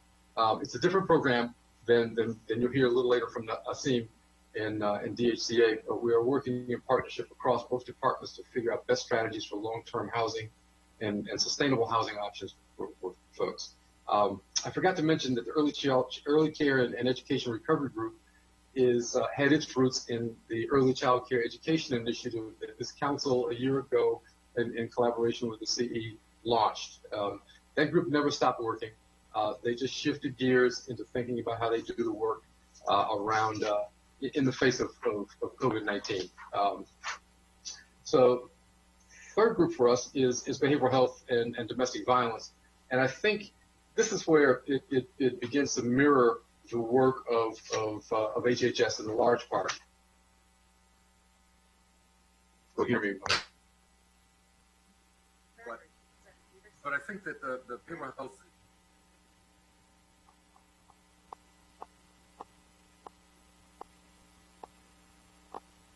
initiative, so that we are working on domestic violence, working on dealing with what are we folks who are at risk, and how do we restart those services. I think the other piece of this for us is recognizing that as people come out from under COVID, there's going to be a lot of trauma in the community. A lot of people are going to be depressed and anxious, and we've had, unfortunately, a number of suicides in recent weeks that bring home the point that a lot of connection with each other, even though they're connected through this vehicle that we're using today, they still need human connection and human contact. And when we don't have that contact, they run the risk of losing their bearings and hurting themselves and or others. So our task is to figure out how do we bridge this cultural piece. How and when do we reopen? How do we use technology in a different way? And how do we reach out across groups that we haven't touched base with before? We're working with faith community to help the churches and the religious institutions to think through in advance of as they reopen, to think through the needs of their community, to understand what they can do to recognize the challenges and where they can get help. We paused our mobile crisis team operations in the early stages of this, but we have resumed that, and we are also talking now about how do we, in the face of recent events around mental health issues and law enforcement, we're in the process of joining forces to reimagine public safety and reimagine how we do mobile crisis services beyond what we've traditionally done in the system. I think public health, of course, is huge for us. They are inside of HHS the one group that everybody has gotten incredibly familiar with in the last several months, and probably would know the people if they recognize, if they saw them on the streets at this point, especially Dr. Gales. The group now, while it deals with the ongoing mission of plotting a course of recovery, of response to COVID, is also tasked with thinking about recovery. So we're working on immunizations to try to get the immunization clinics back up and running again as quickly as we can. And the plan at this point is for Dennis Avenue Clinic to reopen the first week in July, and others as we go through the summer. We are looking at school health services. Right now, our school health staff are largely deployed in work in COVID responses. But as we talk with Montgomery County Public Schools, and they launch and discuss their plans for how they want to reopen in the fall, we have to now rethink how we provide health care to the students that are in the school. How do we do it remotely? When do we do it face-to-face? And what are the barriers that we're going to encounter in terms of how those operate, how they're funded? We are reopening our dental clinics starting early July as well for some services, and adding capacity as we go through the rest of the year, longer term. Our licensing and regulatory teams are continuing to survey nursing homes and site visit nursing homes, with an expectation that we will have all of the 34 nursing homes in the county visited and plans completed for them by the end of July. Swimming pools, of course, and camps. We have inspected 577 of the 957 pool inspections that have to be completed, and 46 summer camps have been inspected as well. Community health is the other piece, and we're looking now, at how do we return to in-person treatment for the providers that are serving our safety, part of our safety net. We all ran headlong into COVID-19, or it ran headlong into us, and we realized that there were some cracks in our safety net systems. So the task for us now is to get our providers, they've largely come back online, to get them online, and to get them prepared in time for what may be a potential for the next flu season, and what we may be a potential resurgence of COVID-19. We don't ever want to be in this position again, so we want to make sure that we are prepared, and that our community providers and safety net clinics stay open and have what they need to stay open and run come the fall. And then, of course, we're looking at a series of outreach efforts on all of our and resuming home visits in public health. I think the aging and disabilities, older adults and people with developmental disabilities is at the heart of working with our nursing community and our developmental disability providers in particular. I think that they have one of the most challenging pieces of this. We have outreach staff that are going back into the homes and continuing to go into the homes. And I think that their task is going to be figuring out how do we get those organizations and providers into a regular, not only a regular testing protocol, but also the safety protocols that they need to put in place to be able to protect their staff and keep them safe. We are looking at that for the developmental disabilities providers as well as nursing homes. I think the last piece of this for us is the service access equity. HHS has run an equity program for probably close to 10 years now that has been focused on helping the department to recognize and address the diverse needs of Montgomery County. That now is going to blend with, has begun to blend with the racial and equity work that Tiffany Ward is going to be doing out of her office, and in response to the Racial Equity and Social Justice Act that the County Council passed a year ago. That is for me, it is work that is at the heart of what re-envisioning HHS will look like in the future. Those groups that I've just talked about are groups that are part of that are more visible pieces of what we're working on. But I've had conversations with Councilmember Albornoz and Councilmember Juando and Councilmember Navarro and a number of others to talk about what HHS looks like and how we partner with the community in a different way, in a way that allows us to go deeper into the community, especially the culturally diverse community, and how we address racial and ethnic injustices and disparities in our system so that we are part of the larger solution as we go forward. So I will stop there because I know I've taken more than about 5 minutes. Sorry, Earl, but I'll turn it back over to you. Got the biggest group. Okay. Well, at least 5 is the group. So I believe Assistant Chief Administrative Officer Fletcher has been able to join us. So I'm going to hop back and we're going to do economic before we move forward. So Jerome, we're on your first slide whenever you're ready. All right, I'm ready. Can everyone hear me? Yep. All right, perfect. All right, good afternoon, and thank you, Council President Katz and all council members. We are talking about the Economic Revitalization Group, which is the mission area that I am responsible for. And we are, as everyone knows, we're trying to awaken a sector of the community that has been in like a coma for the last few months. The impact will be felt for years as we recover to pre-pandemic levels and hopefully beyond in the near future. Moving to phase 2 has been helpful, but we know that there's still much more work to be done. It says my recovery objectives, as you can read them on the screen, are returning the economic activity to sustainable levels, addressing reopening of businesses, helping businesses, and making sure that we recognize the challenges by the pandemic and identify opportunities for advancement of the business. So if we go to the next slide, we're going to see about hospitality, entertainment, culture, and recreation.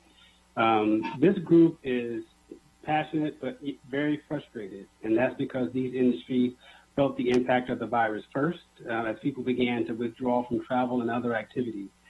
In May of 2020, the occupancy rate decreased 62% from the prior year, and April was 70% lower than the prior year as well. These numbers have crippled these industries, and we definitely need to get them some relief as soon as we can. Hotel taxes collections also declined by 72% for April. And as we look at to what June might hold, we already can project that June will finish at approximately 35% of an occupancy rate, and last June was approximately 79%. A lot of this work group activities are included in phase 3, so they aren't even open yet. A lot of what you're going to hear from the business community right now, they've been able to ease in the phase 1 and phase 2. We're talking about hospitality has not even begun to open most of its doors at this time. These industries rely a lot on advanced planning and booking, and without there being a high level of confidence that we won't have a setback in the fall, the uncertainty makes this area extremely challenging. We will be developing guidance to help prepare for a second wave and how to get back clients and lost business. But without that certainty of knowing that they will even open before we get to a setback, it's sort of challenging for this area. This area will have to rely on leisure travel, sporting events, small local events, as well as business travel. Our restaurant and retail work group, they moved into phase 2, and it was a tremendous help for this sector by allowing more traffic inside of their buildings and facilities. The Public Health Emergency Grant Program and its specific target for this industry as a whole provided to be very valuable. Streeteries and outdoor dining have been successful to expand the opportunities for businesses to keep their doors open. And some retail businesses have even transitioned to online sales, and more are trying to do the same. Storefront retail has seen a success as well, as we have allowed that to become more popular when we opened it up for outside curbside and then internal for phase 2. We've had ambassadors visit over 1,500 of our businesses, and they have helped provide reopening tips and strategies as well as provide other information. They have been a good resource for us out in the business community. Reopening expenses are a concern for this group, and a new relief program, which I think you've all been briefed on, could provide some additional help to reopen safely and continue to stay open. I believe we all understand that the key to moving from phase 2 to phase 3 is keeping everyone safe by wearing masks and reducing the ability to spread the virus. Rent relief and childcare are two areas that cut across all the areas of my sector. Rent relief, if we were able to find a solution to help the landlords with their obligations, we don't want to incentivize one group by penalizing another group, so it is very tricky to figure out how we actually allow for rent relief to be distributed properly through the county if we can help it. Our small business work group, they were also targeted by the Public Health Emergency Grant Program. We know that based on projections and numbers that we've heard, 40% of small minority business owners may not recover, and 20% of small businesses may not recover overall. Childcare and rent concerns, both are impactful here, in addition to liabilities that owners fear if employees get sick. We've tried to give them proper guidance on how to follow CDC guidelines on how to avoid that from happening, but as a business owner, it still is a valid concern. The county is working on a Wi-Fi alternative for those who frequent our libraries that currently remain closed in phase 2. We know that technology is necessary for all of the small business owners in order to stay up to speed with everything that's happening on a day-to-day basis. We're also looking at creating a business resiliency center that is a concept to elevate the support and technical assistance and outreach to help the business community recover from the crisis. If you can remember back to our Business Connect program, this would be on a higher, more extensive level so that we can actually create a center that would get those business owners the services and guidance that they need on a person-to-person basis. We've also improved our question and answer process that has greatly helped give the community much needed knowledge as we adjust to individual situations that we don't always have the answers for. Our Life Sciences and Advanced Technology team is made up of a lot of strong members in our bio, cyber, and information technology areas to leverage the best assets of our region to help take advantage of this, what is an unfortunate opportunity in identifying a vaccine for the virus. We've seen that many of the bio and life asset centers and companies within our area have appeared nationwide saying what they're doing and trying to find a solution to this problem. Over the next 3 to 4 weeks, this group will begin producing recommendations where the county can help provide an impact and leverage technology and strengthen our community in the life science presence field. The county will be a strong partner, and we are working closer in this area. There were some efforts that was already on the way before this began. We will just expand upon those and ensure that this asset for our community, which is we are the major asset in this region, is continue to be amplified. Our workforce development work group has had a couple of meetings, and they actually have the addition of a white paper which was created by Montgomery College as a learning tool for them to get started. As they get started, many of their members were actually included on the Montgomery College effort, so they were able to help already get going with the strategies and development for economic and workforce vitality going forward. I also want to mention that serving the most vulnerable continues to be a strategy for this work group.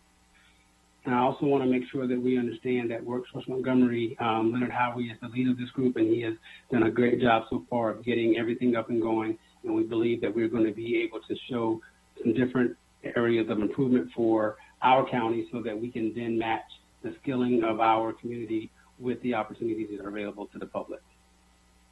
Thank you for allowing me to present on this subject area so far. I'm happy to answer any questions when the time arrives. Thank you. Thank you. And next, Department of Housing and Community Affairs Director Asim Nagan will talk about our housing missionary. Can you hear me? Yes. Can you hear me? Let me see if I can start my video too. I guess it won't start. But anyway, good afternoon, Council President Katz and other council members. Here we go. Okay, now you can probably see me. So under the housing mission group, we have 3 work groups. We have eviction and homeless prevention, multifamily default prevention, and common ownership community distress.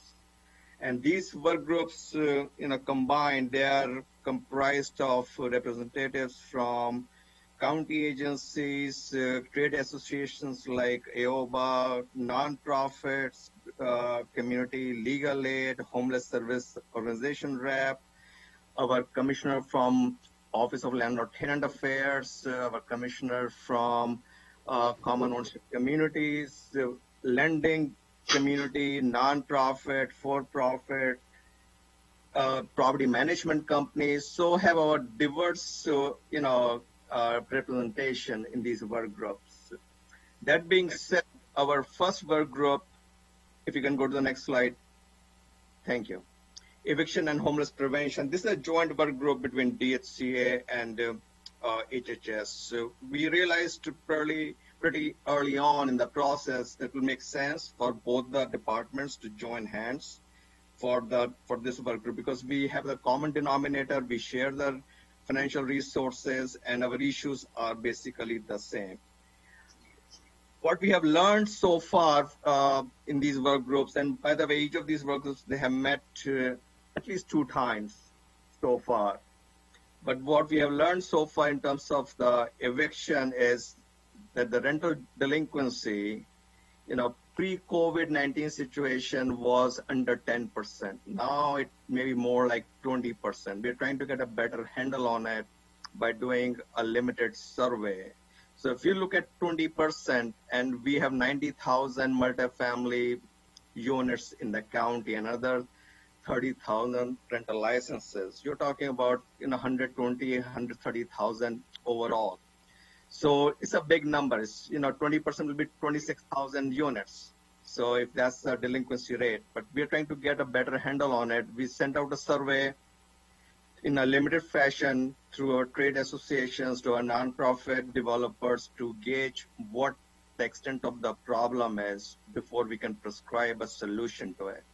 And the responses are due by the end of this week. So hopefully we'll have some sort of an estimate what we are dealing with here. What we also learned from our property owners was that although they want to work with their tenants and they have reached out to the tenants multiple times, they're not hearing back from the tenants. Whatever that reason may be, either the tenants do not have jobs or they're simply scared that if they return the call, they may get, the eviction notice, although the eviction, there's a moratorium, but, the landlord can still prepare that, for the eviction. So whatever the case may be, we are trying to assess the situation, and that's something which this work group will be working on in terms of the next steps, how to engage the tenants in terms of the communication strategy. So in this coming week and the next week, that's something they'll be working on so that we can come up with some sort of a strategy, a flyer, which we can use in certain communities. We also distributed the OLO report that was done in 2018, which highlighted certain properties within the county which saw higher rate of evictions. So that may be a starting point. And I was having a conversation with the regional service directors, over the weekend. And at least in East County, they reach out to at least a couple of multifamily projects each week. So maybe we have an opportunity over there to reach out to the tenants directly, to put them in touch with the counseling agencies, with the county resources, helping them understand, that they should be communicating with the landlords to come up with a payment plan, because the rent will be due. Although there may be an eviction moratorium right now, but once the courts reopen, we see a tsunami of evictions. That being said, I was having a conversation with couple of property managers, and they told me as of last week that they are not getting ready to evict anyone yet, but they would like to hear from the tenants sooner than later so that they know that some communication is going on. So we hope that by mid-July, we can implement the campaign to inform the tenants, and by also early July, we can come up with some sort of an estimate what we are dealing with, what resources we may need. I know that Alexandria is using $4 million out of the CARES Act money that they got for the rental assistance. So I also know that some of the money has been already been spent. Some of the CARES Act money has been spoken for. So we may reach out to the CARES Act money to provide some rental assistance, but that will be forthcoming from this work group. Next slide, please. The next group is the multifamily default prevention work group. The good news, or sort of good news over here, is we have not heard either directly or indirectly whether or not any multi-form properties are going for default at this point. That being said, we are trying to do a survey over here as well in some limited fashion, especially with the smaller rental properties. What's going on. We may know about the bigger rental properties, multifamily properties, but the smaller properties where we may not have the information on. So we're trying to do a survey over here as well, and to see what the extent of the problem is. Nonetheless, what we are hearing from multifamily property owners is their revenues have gone down because the tenants either are not paying the rent or their hours have been cut, so they cannot pay the rent that they were supposed to pay at one time. So we need to educate tenants. This is becoming a common denominator, and also connect with the landlord so that they can connect their tenants. Well, one thing that we learned from the property owners is because of privacy issues, they cannot really share someone's financial information with us. So we cannot know which tenant is having financial difficulties. And within this survey, the property owners are not willing to provide information on the delinquencies or other factors on a property by property basis, because they fear that once they show that kind of information, then the property gets tainted. That renters may think, or prospective renters may think, this property has had high delinquencies. There must be an issue with this property. They may stop renting or looking for units in those properties. So our challenges are to get the accurate information. We are trying to understand the complicated banking and lending guidelines. So what we are also hearing that we may have to massage the process with the state in terms of their forbearance program. The state has either not been forthcoming what their program should be, or they are, moving the goalpost for our property owners in terms of what documents the state needs. So there is something more to happen in that respect. So we may have to massage the process with the state. So this work group will also be looking at that aspect of this issue. And then by mid-July, we'll reach out to owners of at least small rental properties. And by late July, we'll provide guidance to owners and establish ways so that the tenants can approach the county and the owners can approach the county for certain issues that they are facing. Next slide, please. The third one is common ownership community distress. More often than not, this is the work group or segment of the properties which are neglected. No? Okay, thank you. We have several common ownership communities, and some of them are mass metered. So if the association is paying for the utilities, but the property owners within their communities are not paying the assessment, either they have lost a job or their hours have been cut, or their tenants are not paying them the rent. At the same time, those utility bills are due. Those utility companies may not, disconnect the utilities, but those bills have to be paid. So there is a separate work group which is being organized by Council President Kat's office and some other council staff and a couple of folks from DSCA, who are meeting once a week. So we may piggyback on their recommendation, and maybe they will come up with some recommendation to get some financial assistance, at least for the mass metered communities out of the CARES Act. So there may be an ask from that pot of money as well. So the challenges have been the other two work groups to obtain the good data. So we'll be reaching out to some big management companies who manage common ownership communities to basically gauge what the extent of the issue is. And then in terms of the next steps over here, we're also going to look at the legislative option. There was something that the Prince George's County was able to accomplish with the help, with the final nod from the General Assembly. So we have obtained that bill, which is for reserve studies, to mandate reserve studies from the associations every 3 years or 5 years. Right now, there's no teeth to that. There is something like good to have, but more often than not, the association do not do any reserve studies. So we are going to reach out to our county attorney's office, OIR folks, and ultimately we'll reach out to the General Assembly, hopefully in the next General Assembly, to get this passed, since there's a good precedent already set. We're also going to look at the forbearance methods that are available, whether it's the federal level or the state level, and connect the homeowners with those kind of information. And also we'll look at the, any aspect where the COC task force can provide some emergency assistance to COCs, which may be at the risk of default because they have not been collecting revenue, which they should be. So with that, I'm going to rest my presentation. Pretty much. And then the final recovery mission area, and certainly not last but not least, is our education, led by Montgomery College President Dr. Darian Pollard. Unfortunately, she was not able to be joined by her co-lead MCPS Deputy Superintendent Dr. Manipa. Thank you. Good afternoon, everyone. I believe we're waiting on my video to get started. In the meanwhile, I'll start talking to keep us on time. Let me first extend a deep appreciation to the council for this hearing. And I want to say publicly, give a significant praise to Dr. Earl Stoddard and his leadership of this work. It is all encompassing, and to watch he and his team manage this, I'm actually quite in awe.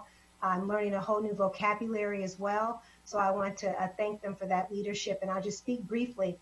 Our mission area is a little bit different than some of the others, which are speaking specifically in a lot of ways to county government and the external businesses and so forth, because both of these entities, Montgomery College and MCPS, both have governance bodies of which they are responsive to. And then we also have a series of other partners in the education space, both independent and also other higher education that we need to align with and provide, to the extent we can, guidance to them more so than regulatory types of things they have to respond to. So our mission area is focused around these 5 objectives, as you can see here, really focusing on the whole spectrum of education from K-12 through higher education, thinking deliberately about distance learning, how we bring people back to work safely, understanding the impact of this particular pandemic, while at the same time achieving the goals that are necessary for the work that we need to do. If you go to the next slide, then we have identified 4 broad work groups that we are currently working within a framework of.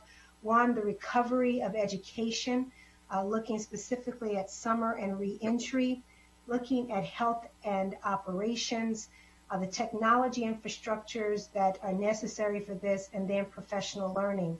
As you know, the MCPS just ended their academic year last week. So this group will be having our first meeting as a collective that will include MCPS, MC, USG, invitations from 2 private entities that are operating within Montgomery County to participate, and membership of the Black and Brown Coalition to be a part of this as well. And they will be coming together with our council liaisons on Friday for our first meeting to review and discuss this mission area to understand where the unique challenges are, and then more importantly, seek a framework to understand what needs are there, recognizing again the diverse perspectives that come from this and the various operating entities to which we have to be responsive, accrediting agencies, as well as for MCPS, the state education superintendent. So we're just starting our work, but it will be deep and engaging, and we look forward to contributing to the conversations as thoughtfully and deliberately as we can, as our other team members have done. And with that, I'm done, unless people have specific questions you'd like me to respond to, Dr. Stoddard or the rest of council members. All right, that concludes our presentations, and certainly thank you. We're interested in questions. Thank you very much. Councilmember Rice. Actually, I pass. My questions have been answered. All right. Councilmember Auburn-Oz. Thank you. The great news is there's a lot of really good work going on. It's really remarkable. I want to echo Dr. Pollard's recognition of Dr. Stoddard. I've worked with him, as you all know, in the executive branch, and can speak to the unique skill set he brings to the level of organization and structure necessary to be able to take all of this information, all of this work, and funnel it in a way that actually makes sense and people can absorb and process, and more importantly, implement. So Dr. Stoddard, I know you're a humble guy, but we really do appreciate you. And listen, we really appreciate your family too, my friend, because you are working extensively long hours, and I'm sure away from them much more than you would like these days. So please extend our thanks to your entire family. I just have one comment. This is so much information, and we know communication has been a challenge from the beginning of the pandemic, and it's important that our public be made aware that all this is going on, both so that they know it's going on, but also to be able to provide feedback and input. There are key stakeholders. You know, we can't include everybody in these work groups, but there are key stakeholders who are very much going to be part of the solution as we roll this out. And so, and each of these areas, and subdivided into the various categories, probably has its own unique communications plan. And so acknowledging the challenges of, you know, especially in today's time, you know, how we break through the noise that's out there. I just wonder if, as we phase this in, whether it would make sense to stand up a specific communications plan for each of these individual work groups, as well as those subsets within those work groups. And obviously, further complicating matters is you got a lot of different audiences, right? You've got your constituents, your multicultural constituents, your business constituents, so many in so many different areas, landlords, and it's different messaging to each one of them. But I think it's important that we get that right too. Or all this work will not be for naught, because it's productive, it's helping us, but it could be even so much more effective if these folks understood what was going on and how they could provide feedback. So we absolutely agree, and so part of the transition that we had with Office of Public Information Director Hudson taking over some of the core activities was to allow Ms. Parker free up some of her time to do some education strategy for recovery, particularly. And I want to note a couple things. We've been a little bit slow to talk about recovery because reopening is sort of sucking the air out of the room in a lot of cases. And so now that we're in phase 2 of reopening and more things are open, and I don't want to say there's less pressure to reopen more things because that's still there. But like right now we feel more space to begin to talk more about this recovery framework.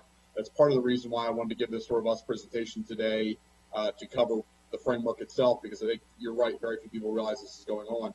But also, and I mentioned it briefly, the Community Recovery Advisory Group is going to be 50 plus participants from across the full spectrum, representing our boards and commissions, our LGBTQ community, our different just sector businesses, different advisory groups for that as well.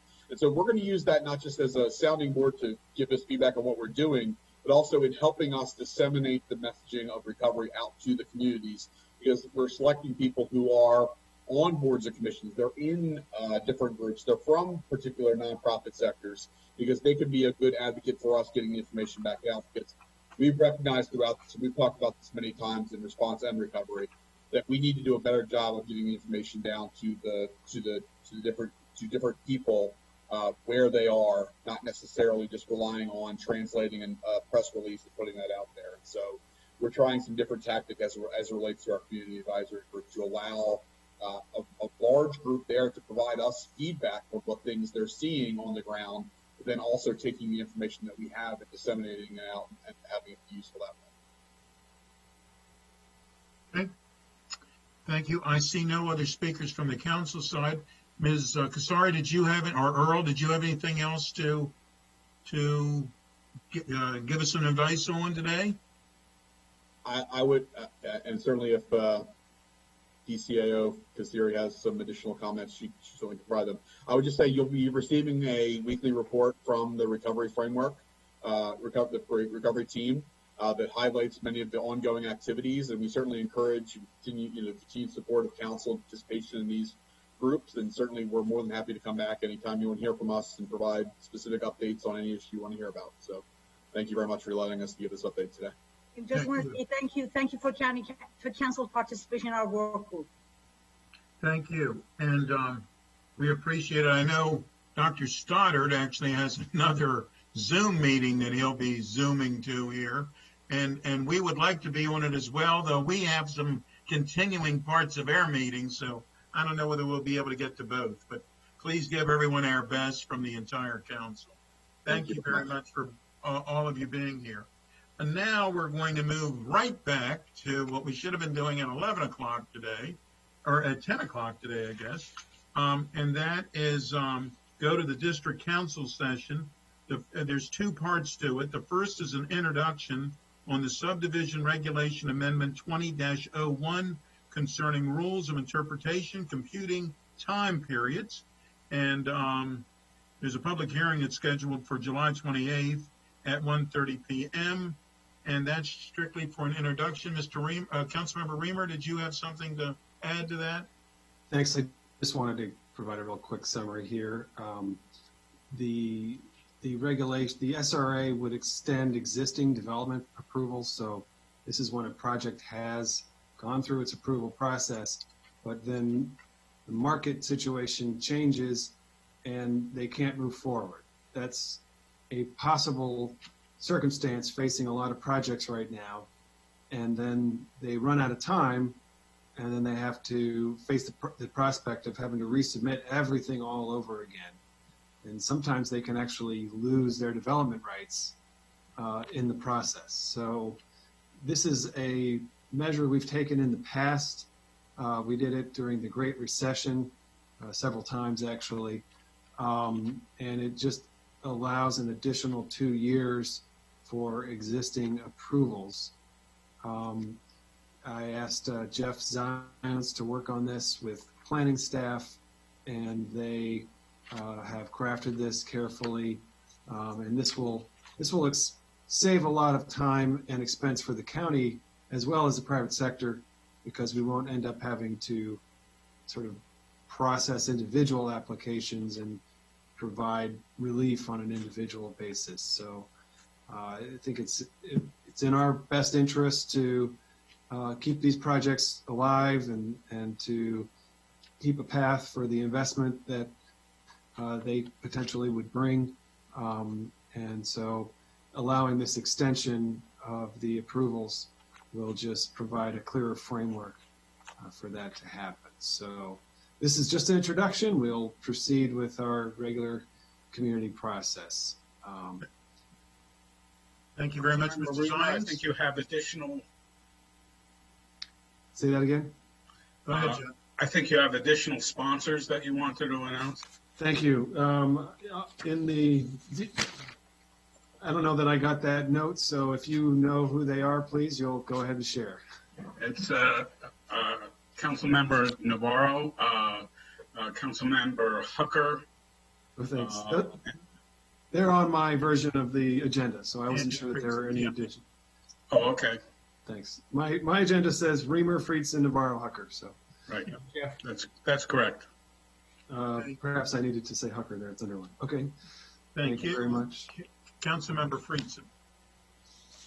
Yeah, just really quickly, I was going to note that this has been done before previously, or just continuing on that same effort that prior councils have done. It's a very modest gesture to reflect the fact that, you know, circumstances are changing for lots of residents and lots of businesses. I think this just sends a signal to the public that we get it, and reduces an administrative burden on both sides, both for the county and park and planning, and for the businesses and residents. It's you know, a very small, modest gesture, one of many I think we ought to be looking at doing to reduce some of the bureaucracy, to extend some deadlines to reflect the reality that residents and businesses are currently facing in this environment. Appreciate the chair of the Fed committee for putting this forward. A number of folks have reached out to us on this, and happy to support the effort, and to just send this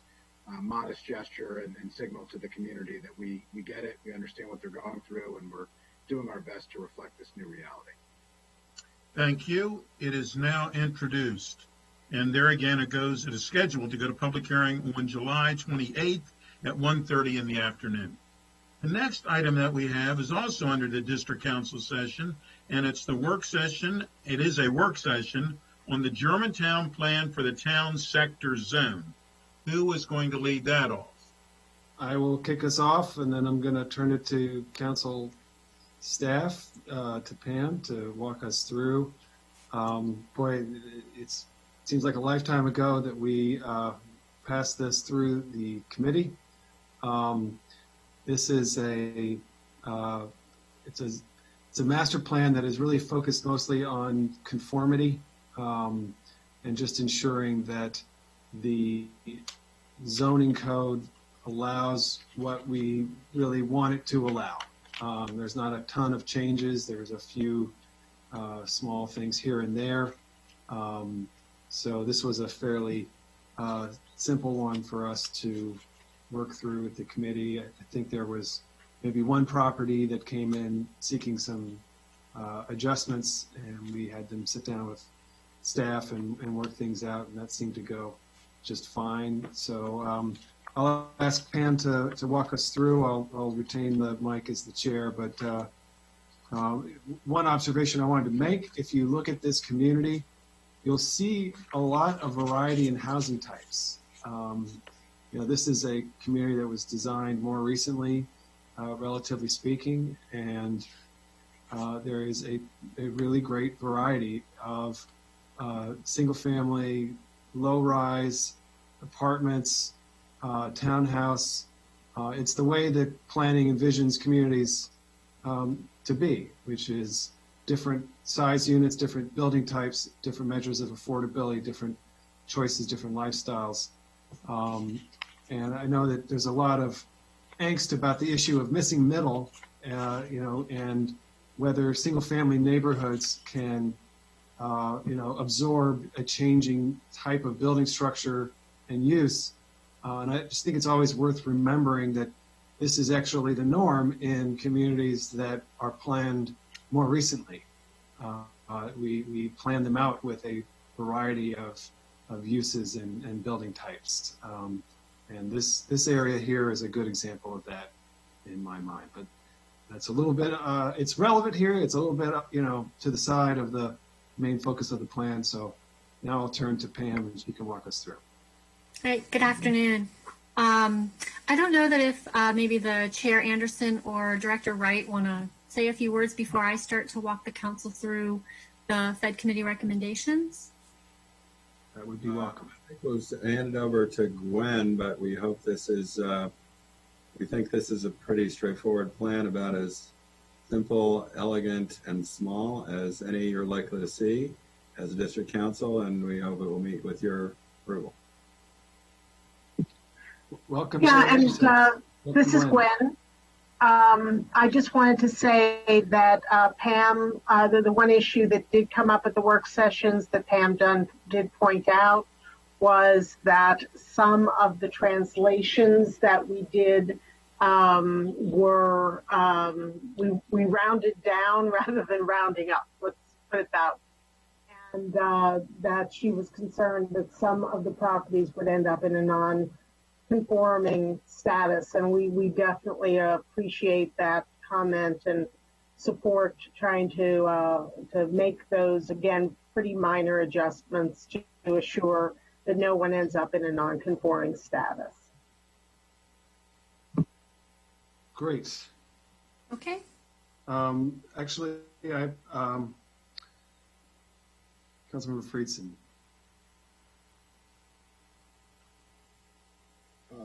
Actually, I'm going to recommend that Sydney, you take the gavel back, and then Pam can walk through. I think we had unanimous recommendations on everything. Yeah, I'm happy for staff to just walk through it, although I appreciate the work of the committee on this, and I think that council staff did a great job of raising some additional questions that we were able to talk through, and I think we arrived at a really good place. I just wanted to note one piece of this, and the district council member was a major proponent of this as well, Councilmember Rice, but affordable senior housing and an acute, potential for an acute healthcare facility within that senior housing. I think, this was not a groundbreaking plan. This was more of a conformity plan, as was mentioned, but particularly as we talk about our aging adult population, as we talk about affordable housing, as we talk about our healthcare needs, particularly in particular areas in Up County. This addressed many of them in one particular project, and it's just an example of how through our land use authority we can really move the needle on key issues as a county council. And I think this was a modest but significant example. I just wanted to make sure that that was significantly noted here from the outset. Okay. Thank you very much, Ms. Dunn. If you would please lead us through, and then we will get to our council members. Okay. So Councilmember Reamer was correct. The Planning, Housing, and Economic Development Committee held their work session on the Germantown Plan on February 25th. And the purpose of the master plan is, as he's mentioned, to replace the existing town sector zoning with current zoning classifications for the Churchill Village community of Germantown.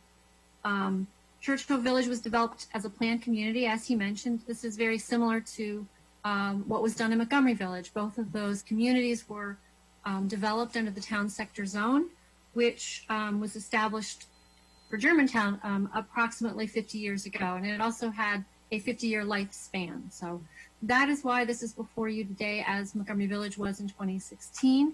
After 50 years, zoning can change in those locations. And planning staff has gone through, in the case of Montgomery Village and the case here, to do a comprehensive translation so that the communities there aren't experiencing ad hoc changes to the zoning. Planning staff has been thoughtful, looked at existing uses, and that's really been the basis for the translation. So the first thing we're going to talk about briefly is the methodology for translating residential zones, and then the methodology for translating the non-residential zones. And then we're going to walk through, there are 4 quadrants, is how the planning staff has broken down the Churchill Village area. And we're going to walk through this property specific changes as a whole. They're summarized in tables in your staff report. But because the council will be approving the plan and approving these zoning changes, we want to walk you through all of them, but we won't single every single one of them out by any means. So with respect to the residential zones, the plan recommends translating the neighborhoods based on existing residential land uses and those densities. So detached houses are recommended for R60 and R90. That's not surprising.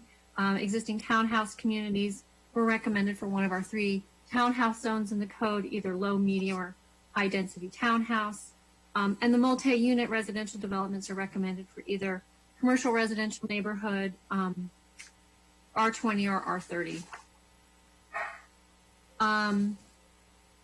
For most properties, the density of existing development was translated based on the maximum density allowed under the standard method of development. As Director Wright mentioned, for some of the properties in each quadrant, the methodology rounded down, so to speak, which would have made in possible redevelopment in the future, or just in general, these properties non-conforming, which we don't tend to like to do. So if you'll be on page 3 of the staff report, there's a table that shows these properties in particular, and then what the proposed zoning was, and then what the conforming zoning is. And the translation methodology for these residential uses, the committee recommendation was unanimous, 3-0, to translate to ensure that the existing density of development is less than or equal to the maximum density allowed under the new zone. So that all properties in the table on page 3 of the staff report would be translated to a conforming zone. For non-residential uses in the residential zone, so there are some of those. If you can imagine that even in our residential zones, we have religious assembly, we have schools, we have things that are not residential, but they are within the residential zones. These property boundaries were translated to either an R200 zone, an RE2 zone, or an RE1 zone based on the use. For example, parks and HOAs went to the RE1 zone, which is residential estate with 1 acre. And areas of Black Hill Regional Park and Little Seneca Lake were zoned to RE2, and that is consistent with what their existing zoning is just outside the plan boundary. So it really is about looking at the context, looking at the use, and providing a translation to a zone that makes sense.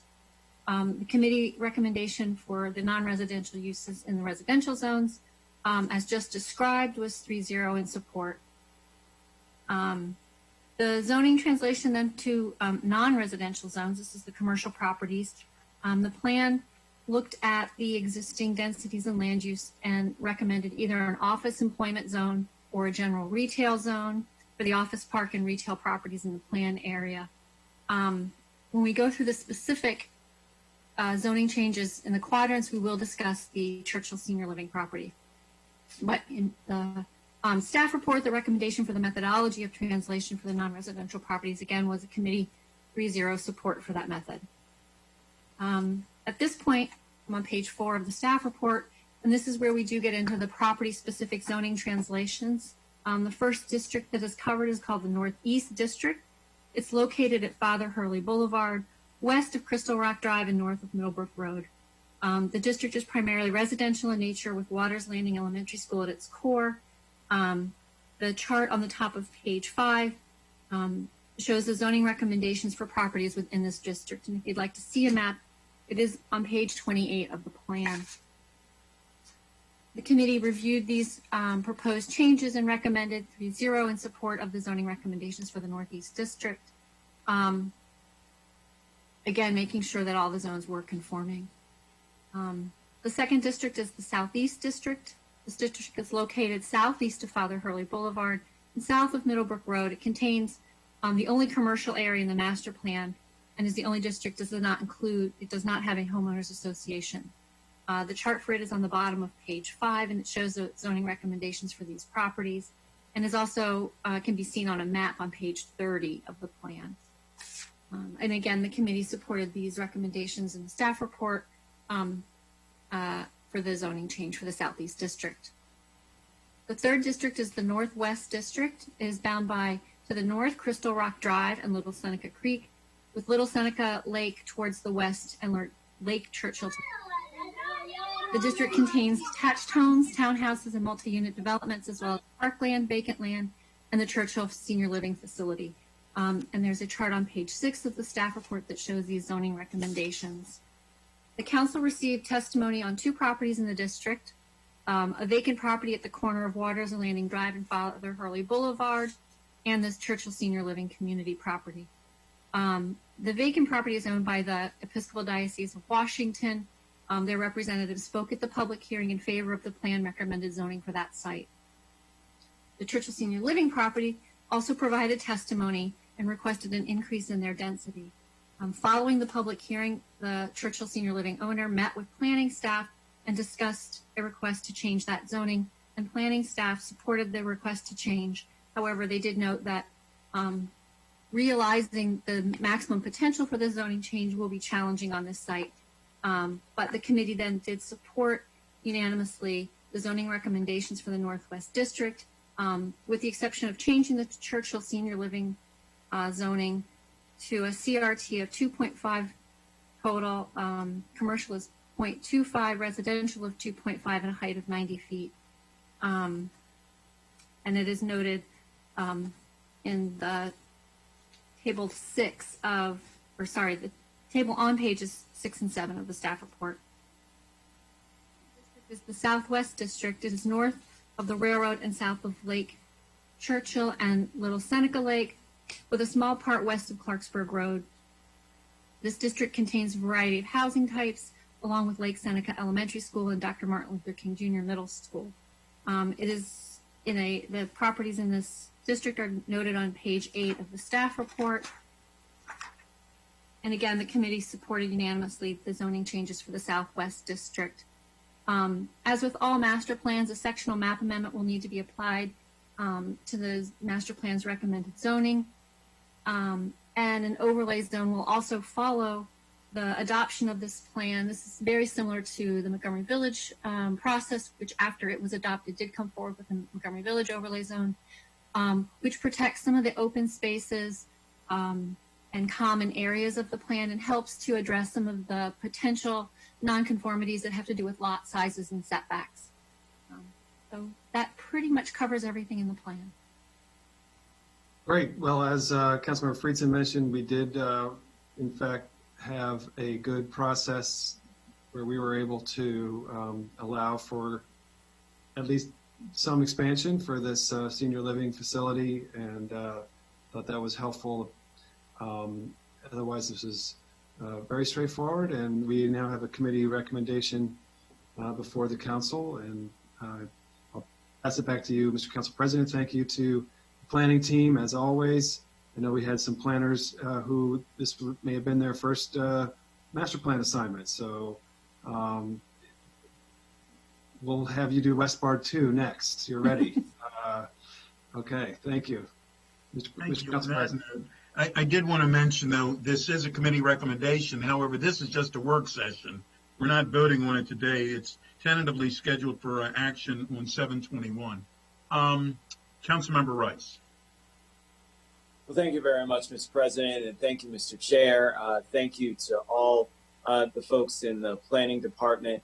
And I really want to highlight planning because you guys have done a phenomenal job in terms of outreach to the community and working with my office to make sure that you got input from the community about what they'd like to see. I know that in January there were some, things that we had to go back and forth with in terms of meetings, and it was just great in terms of really being able to make sure that our Germantown folks have a voice. A lot of people forget the fact that Germantown is actually the largest place in Montgomery County in terms of populace, over 100,000 people, larger than Rockville, larger than Gaithersburg, larger than Bethesda, yes, larger than Silver Spring, yes, Councilmember Hucker.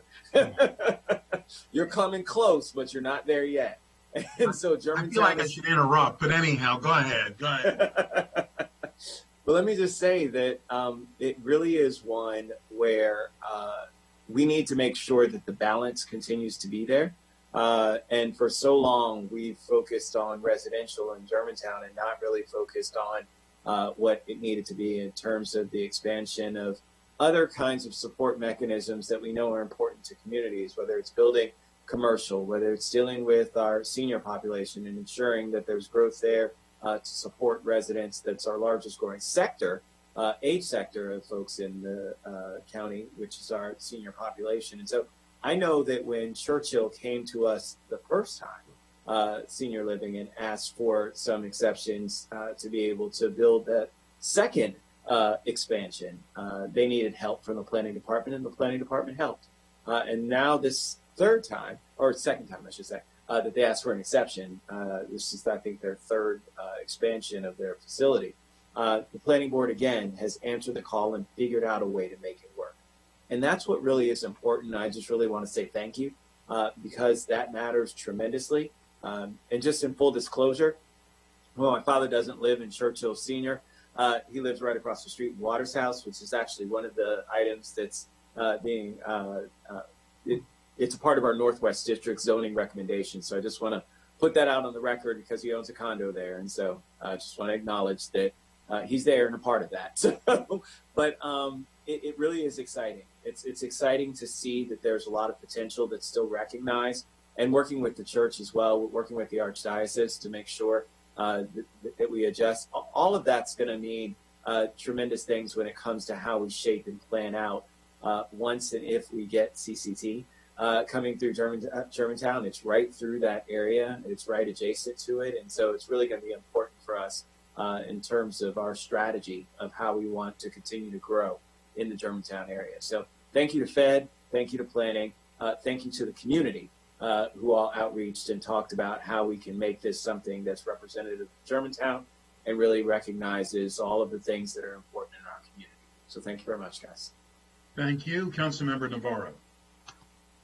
Thank you, Mr. President, and thank you to all the planners, to Ms. Dunn, everybody that's worked on this particular plan. I actually wanted to follow up on what Councilmember Reamer said at the beginning, and it's just an observation regarding the robust conversation about this issue of not just the missing middle, but the whole conversation around equity. And obviously we know that the Up-County area became very, very attractive to so many people who began, had a starter home, I guess you can call it, in the down county, and then wanted step-up housing and found a lot of different types of housing, very attractive neighborhoods in the Up-County. And I know for a fact when I was running Centro Familia, so many of our participants, they moved to areas like Long Branch and Langley Park, and then were able, through their very hard work, to purchase a townhome for their families in Gaithersburg, Germantown area, et cetera. So when we talk about the growth of county, it's interesting to talk about the recent history of what a diverse housing type stock, the difference that it makes to our residents and how vibrant the Up-County is, which of course then also leads to our many conversations about insurance of the amenities and all of that entails for quality of life also follows. But I think it's a lesson in how we need to approach this issue of housing throughout the county. And, I myself have driven through areas in the Up-County and have marveled at a lot of the really cool amenities, walkable amenities, et cetera, that sometimes when you look at certain places, even in where I live in Colesville, where we've tried so hard to figure out how we can stimulate, and have more restaurants and more amenities, and maybe you don't have those. There is that real interesting intersection. And I think, again, as we talk about generally all these issues of, equity and who has access to housing and, why certain decisions were made a long time ago with redlining, let's learn from the most recent, I think, lessons around this issue of vibrant neighborhoods in the Up-County due to, I guess, embracing the diverse housing types. I think there's a lot that we can learn from that. And I think this plan, I think it's very nice. It seems to complement a lot of what's already there. And lastly, interesting also to observe that is an area where, you find the most diversity in our county. So, how exciting is that? So thank you. This is really, really a really nice plan. Thank you. And of course, Councilmember Rice always leading the way to make sure that everything is on point up there in the Up-County. So kudos to you. Thank you. Councilmember Jawando. Thank you, Mr. President. And I'd like to move that we adjust the plan for Councilmember Rice's dad just slightly, and that if we can. No, I'm just kidding. He's right next to you and almost hit you. You realize? Yeah, exactly. I really appreciate my colleagues on the Fed committee. This was one of the, like you said, a small plan, but a significant plan in the sense that it had a whole bunch of different types of housing. We were able to increase some density in the case of the senior housing, and so we were able to do a lot of things as a model for the county. And it was I'm glad we had great consensus. And I also want to thank our planners, both first time and not first time, who brought it before us in committee a few months back. So really excited that we're moving this forward. I know we'll vote in a few weeks, but just wanted to thank my colleagues. Thank you. Thank you. Councilmember Albernaz. Thank you, Mr. President. Also wanted to echo the great work of the staff on this plan and really appreciate Councilmember Rice's leadership in that district. I've been watching and observing for many years, and there's a lot there that is there because of that leadership. So we appreciate you, Councilmember Rice. And I'll just acknowledge that, prior to the pandemic, you had a lot of people commuting to DC and other parts. A lot of people are going to stay home now. And so having more walkable communities and more access within those communities to various amenities, restaurants really rely upon lunchtime crowds for them to be able to succeed. They can't just have dinner and weekends. But with more people staying home and more people working within these commercial districts, that will create the environment that will help spawn more of these amenities that people understandably are looking for in the upper part of the county and really deserve. And I know, are tackling the transportation challenges in the upper part of the county, and that will go hand in hand with this. And obviously we've been very much focused on Vision Zero, which is also a key component. But I'm very impressed by this plan. I think it's an important step forward and is heading in the right direction. So thank you, Mr. Council President. Thank you very much. And let me too applaud. This is a wonderful plan, and I want to congratulate everyone who's worked on it. And especially Councilmember Rice, because where I'm sitting right now in my home, I'm about 3 miles from where it's considered Germantown, but of course it's the greater Gaithersburg area, and that's what we've gone through. I certainly remember Germantown vividly when it was mostly farmland. There was a mill, and there was a small bank, and ultimately became Suburban Trust. Right at the railroad track. But there was really, other than going to the post office, there wasn't a whole lot of up there. There wasn't a whole lot of reason to go up there. Now, of course, it's dramatically changed and should have, and we knew it would. And I'm reminded that once I was talking to a gentleman, and he told me that he knew everybody that lived on Goshen Road. And I said to him, he was an older man, and I said, oh, come on. And he said, no, you're only talking about 5 families. And it was the truth, because that's how many farms were there. He knew the 5 families that owned those farms. So we have seen a great change for Upper Montgomery County. We will see a greater change for Upper Montgomery County, but it truly does make you proud that we're all working together to get there. Unless there's anything else, we're actually going to adjourn this meeting. Is there anything else? Mr. President? Yes. I texted you, but I'm just going to be brief, although I could listen to your stories all day long. My wife couldn't, but anyhow. Right? I mean, I got nothing to do for the next hour, regardless, Mr. President. Okay. All I just wanted to say is, echoing everything else my colleagues said, I think this plan is great. And just combining a conversation that we had earlier in the day with the conversation that we just had, exciting things are coming to Up County that this council is supportive of, right? Regardless of where people live, regardless of wherever our representation might be, and regardless of where any of the individual council members live, exciting things are coming to Germantown and exciting things are coming to Up County, and I just wanted to end on that point. Thank you. That's a good way to end. Thank you very much. This master plan. That's why. Yeah. Well, and yes. And anyhow, I think we've had 7 endings to this meeting at this point, but thank you all very, very much for being with us. We are adjourned this meeting. I was just going to note that Sidney Katz was the former mayor of Greater Germantown. There you go. At least that's what Councilmember Rice told me. You know what? Which is really becoming the largest part of Montgomery County. I should have closed this meeting 5 minutes ago. That's for sure. Goodbye, all. Bye-bye.